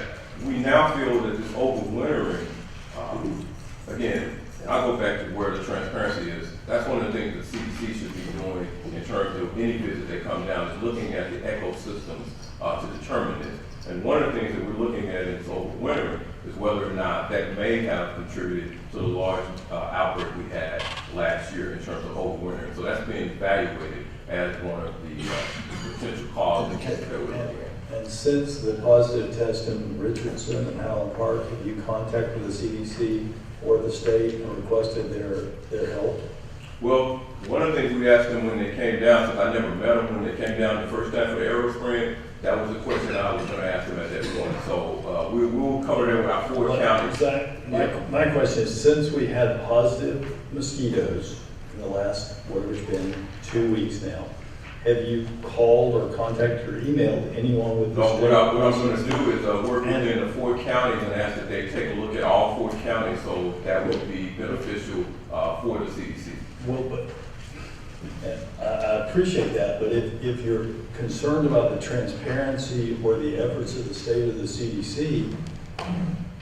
No, I'm concerned about the transparency of when they were here the first time. The question I have today is the same question I had back then when they didn't come by and sit down with us. So I'm clear on my point. And are you under the impression that the eggs from these old mosquitoes could be infected? No, we're saying that our staff is looking at that and that we want to evaluate that to determine that, and that's something that we're going to look at and vet that out with our 4 counties and then make that invitation. Part of our letter is that's the discussion we want to have with the Health Commission. Well, let me encourage you. Our county tax dollars are going to fund the scientists at the CDC. It's my understanding, but like you, I'm a layperson, that the eggs don't carry the virus. It's the mosquito that carries the virus. And I'll check for myself too with the CDC. But assuming that these old mosquitoes that have tested positive are capable of transmitting the virus, I find little comfort in the fact that they're old, because what we know about the Culex is it tends to feed on birds, and it tends to feed on them in the nest around dusk and dawn when it expects to find them there. And so if that is occurring in any degree of frequency in our county, then we're beginning that cycle of bird infection. Now that doesn't mean we're beginning the cycle of human infection, but we're beginning the cycle of bird infection. So I just encourage you to reach out. Well, we're going to reach out. I want to reiterate, we're going to reach out, meet with my counterparts, and that's one of the things that we want to have our discussion so we can vet this and go forward with the 4 counties. So we're already on target with that. No, the 4 counties are great, and I think that vector control, because nothing stops at the county borders. We're very urban. You've got a lot on your plate. You've got TB. You've got Ryan White grant. No, the only thing I got on my plate right now is what we're discussing right now. Another subject, I'll have that on my plate. Right now, I'm focused on what's now. But there are experts in Fort Collins, Colorado, foremost experts in the United States, ready and willing to help with this. And I'll make a contact with them. I'll contact again my 4 counties, but again, that was the same question I had with the same people who came in here and didn't sit down with us before. But it's not about the past, and it's not about. Oh, no, it's not about the past. I'm just saying, we're Republic. going to be clearly focused on having that conversation with them. So will you once we contact- gather additional data. Will you contact the CDC? We will contact them once we get additional information. And I want to follow up with the state health commissioner as well. Okay. When will that be? In the next week or? Once we get additional information, I'll give a timeline. I don't want to give a timeline at this point, but we will focus on it within I would say in the next few weeks. Well, I'm interested in that you're saying you're looking at whether eggs can carry infection. No, what I'm looking at is this. I said we're going to look at the overwintering, and we want to have that dialogue with the health commissioner. That's my point. With Dr. Lake. Right, and then we want to move forward in having further discussion with the CDC, but I want to vet that with the health commissioner and our 4 health authorities, and so we can move forward. Because what's going to be beneficial not only to Dallas County, it's going to be beneficial to all 4 counties. So I want to go with this. So someone made the illusion that there was no coordination. I want this to be a coordinated effort, and we'll move post haste on it. Okay, well, and I know Dr. Lakey, of course, I don't want to speak for Dr. Lakey, but Dr. Lakey, during this epidemic last year, was very complimentary and deferential to the scientists who do nothing but mosquito-borne illness, and who are the nation's foremost expert in mosquito-borne illness. We're totally clear on that. That's why we wanted him. That's why we wanted this whole process done several months ago. Had they sit down with us, but we're okay with having the conversation now. But again, next time they come, But I hope they sit down. I said before, Zach, the phone works both ways. Oh, the phone They're works there both for ways. you. I'm okay with that. But one thing about it is, in all my process of dealing with them, they normally come visit us, and so this time they didn't. So that's fine. Okay, but you will be in contact with them. Well, 4 counties, yes. and I don't mind. You shouldn't change the things he's doing. He's got it in charge. He's got it in charge. He's in charge. This isn't about turf, and it's not about what we And that's did what 3 he's months saying. ago, Commissioner. And that's what he's or saying. last year. And that's what he's It's about saying. human life. And that's what he's saying. All right. And what he's saying And is that he can operate his department. He can operate it. I have no doubt that he can Well, then operate let him it. operate it then. But I do not want the city. Let him operate it. And I'm making it very clear that I expect you to please call the CDC, and I will be contacting the CDC. Well, you call whoever you want to. Let him operate his department. Let him operate. Commissioner, he is operating his Let him department. operate his department. Commissioner, we're not going to have turf wars that But endanger it's not people. that. You're the one that's about getting over the turf wars. Yeah. Let's move on. What's next? That's what I tell you. Item 2, Health and Human Services, B and C, court orders on your formal agenda. Item 3, Information Technology, recommends purchase of Palo Alto Security Appliance and Maintenance Services. Those will be funded out of the ACMS Prosecution Project and the JAG grant. Just the JAG grant, okay. Item 4, Public Works, 4A and B, those court orders on your formal agenda.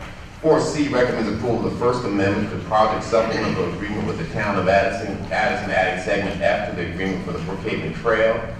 Item 4D, recommend approval of the funding agreement with the state of Texas for reconstruction and reconfiguration of specified segments of Jefferson Boulevard. Item 4. And I just want to thank Giselle Stabler and her staff for this. This has been another project that has been labor of love. And then, of course, I want to recognize the Texas Department of Transportation as well as RTC.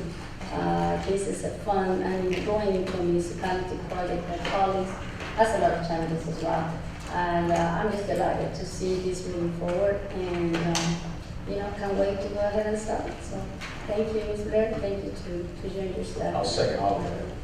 We put it all together with Addison Farm Branch and Brookhaven. A lot of work, thank you.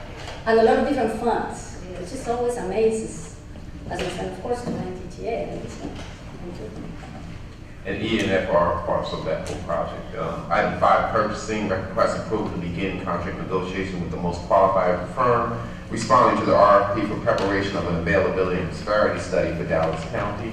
I want to thank the staff for actually actually interviewing all four of the 5 firms that applied and picking the best firm to move forward with that. I generated a letter to Parkland. Is Parkland going to buy into the disparity study? Good question, Commissioner. Mr. Leslie, the General Counsel, did call me yesterday, asked for a copy of the solicitation. I Shannon. generated the dadgum letter. I've got some information on that. I have also encouraged Parkland to participate in the disparity study. And my understanding is that their person, I guess it's Mr. Leslie, is reaching out to.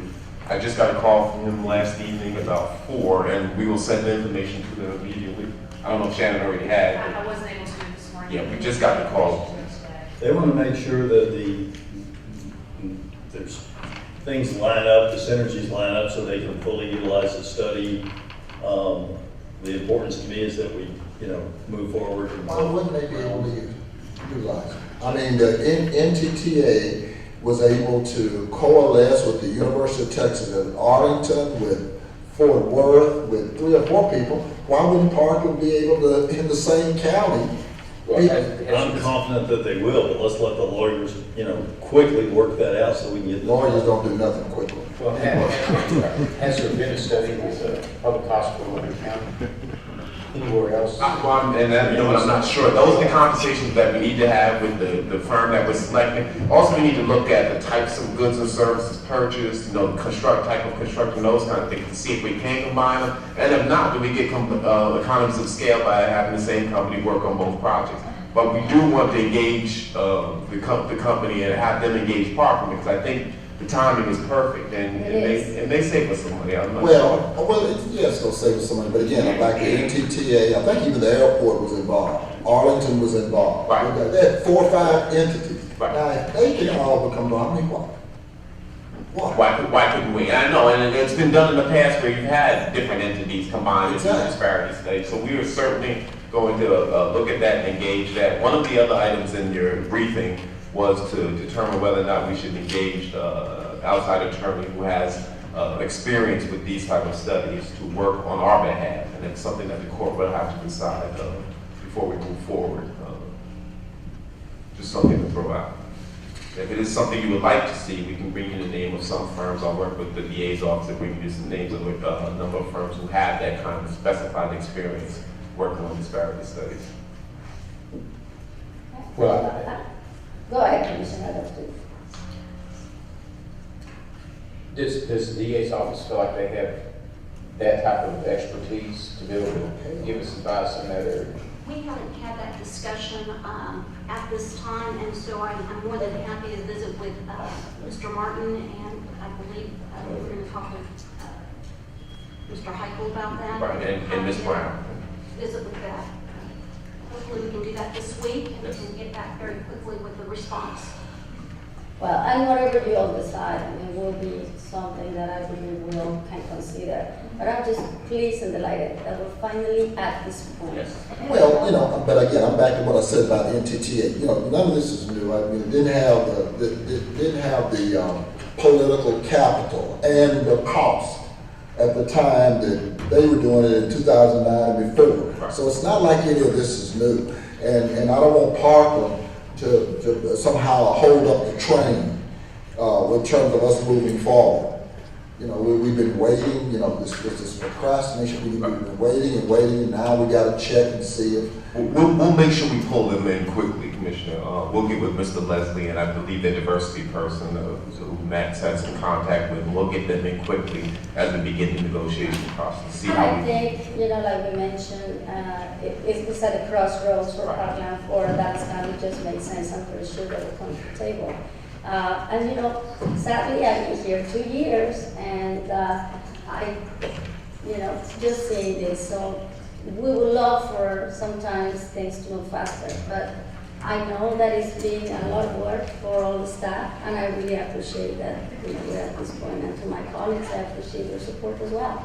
I think that yes, it's changing, and our commissioner says the more things change, the less they change. The more they remain the same. They remain the same. I tend to disagree on that. I believe that we're changing, and in a lot of fronts, we are going in the right direction. And at one point, we have to be positive about some of the changes that we're seeing. And I'm just delighted, that I was able to work with the city of Dallas and now the Dallas County to do these changes so we can compete with all the other entities when we talk about ethnic diversity and minority participation.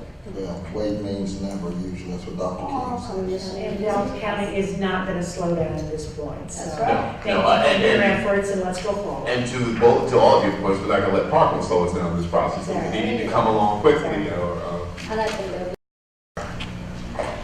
Item 6, planning and development recommends approval of the MOA with Dallas Off-Road Bicycle Association for proposed improvements at Gold Island Reserve. And item 7, you have the conference travel training request on the budget. Mr. Brown has 2 quick items to bring up. This one is equipment briefing, item number 1337, I need to correct the price for these folding chairs, they're $90 each, for $180, not $8,320. thank you. And the second thing is going back to Court Apr 14, which you approved earlier, I would like to get approval for the auditor to go ahead and make the first payment with the ratification of that payment next. And with that, Judge, that concludes the briefing agenda. You have 2 speakers listed. All right. And will the bailiff please read the rules of the quorum? All commissioner court attendees are hereby advised that this meeting is conducted in accordance with the provisions of the Dallas County Code, section 7471. Visitors and registered speakers are to preserve order and decorum at all times. Personal, profane, or slanderous remarks are not appropriate and will not be allowed at any time during this public meeting. Any and all applause is to be kept brief in observance of time constraints. Disruptive visitors and or registered speakers may be removed and are subject to the penalties provided in the state of Texas Penal Code, sections 3813, 4201, and 4205. Registered individual speakers are limited to a maximum of 3 minutes, and the maximum discussion on any one topic is limited to 30 minutes. And our first speaker today is Ms. Barbara Taylor. Taylor.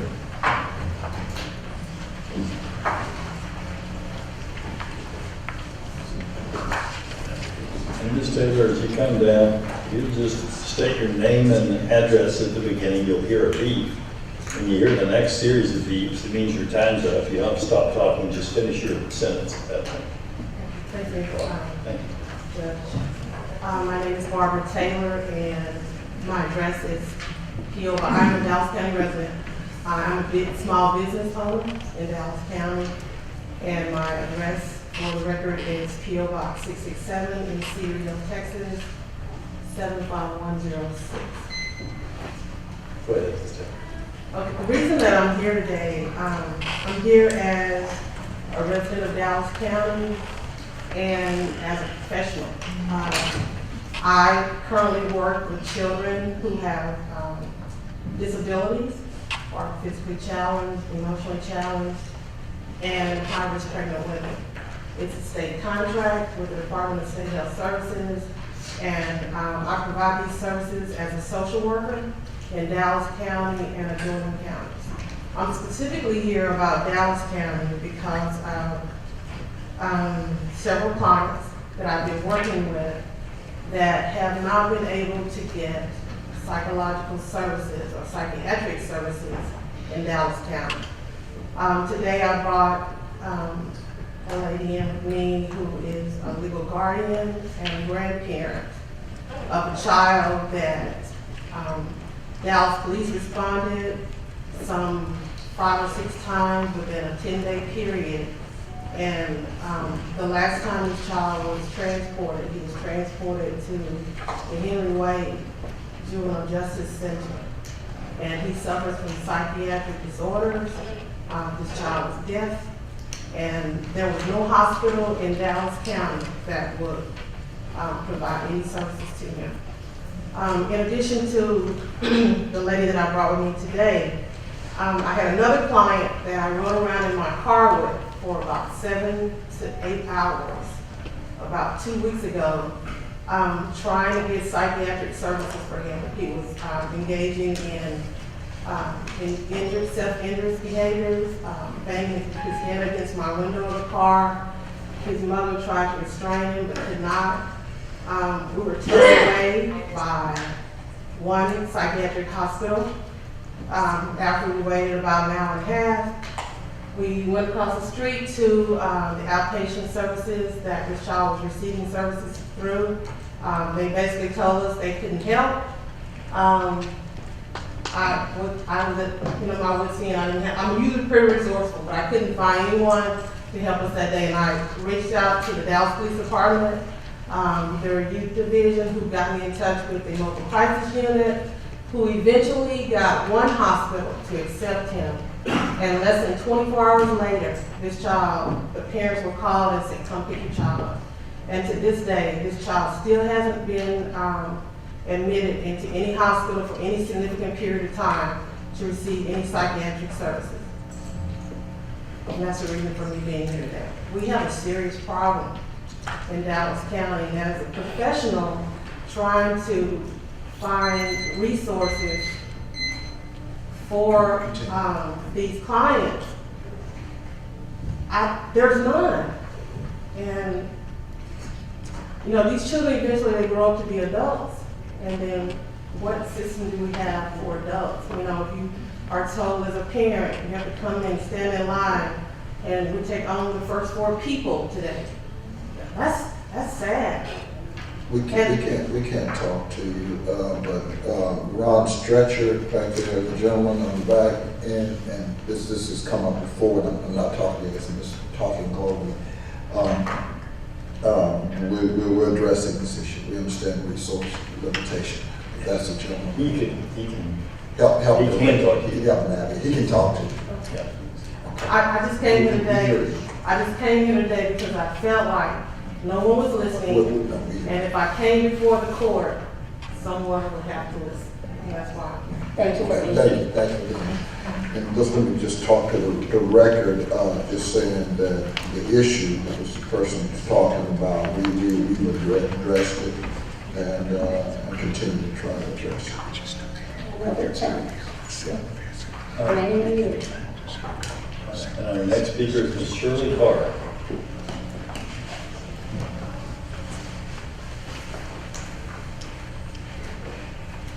Mr. Carr, same thing. If you just state your name and address, you hear a beep. When you hear the next series of beeps, just finish your thought for us. My name is Shirley. My address is 3550 East Alderton Road.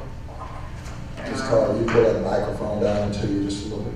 Just pull it down. Yes, ma'am. Yes, East Overton Road. And the child she's speaking of is my grandson. So we have tried to get help for him, but so far, no one has. Same thing. If you're talking, we'll follow through. Okay. Thank you. Thank you. All right, and the court is now recessed for its closed session as authorized by Chapter 5 of the Texas Government Code, previously posted. Any action as a result of closed session will take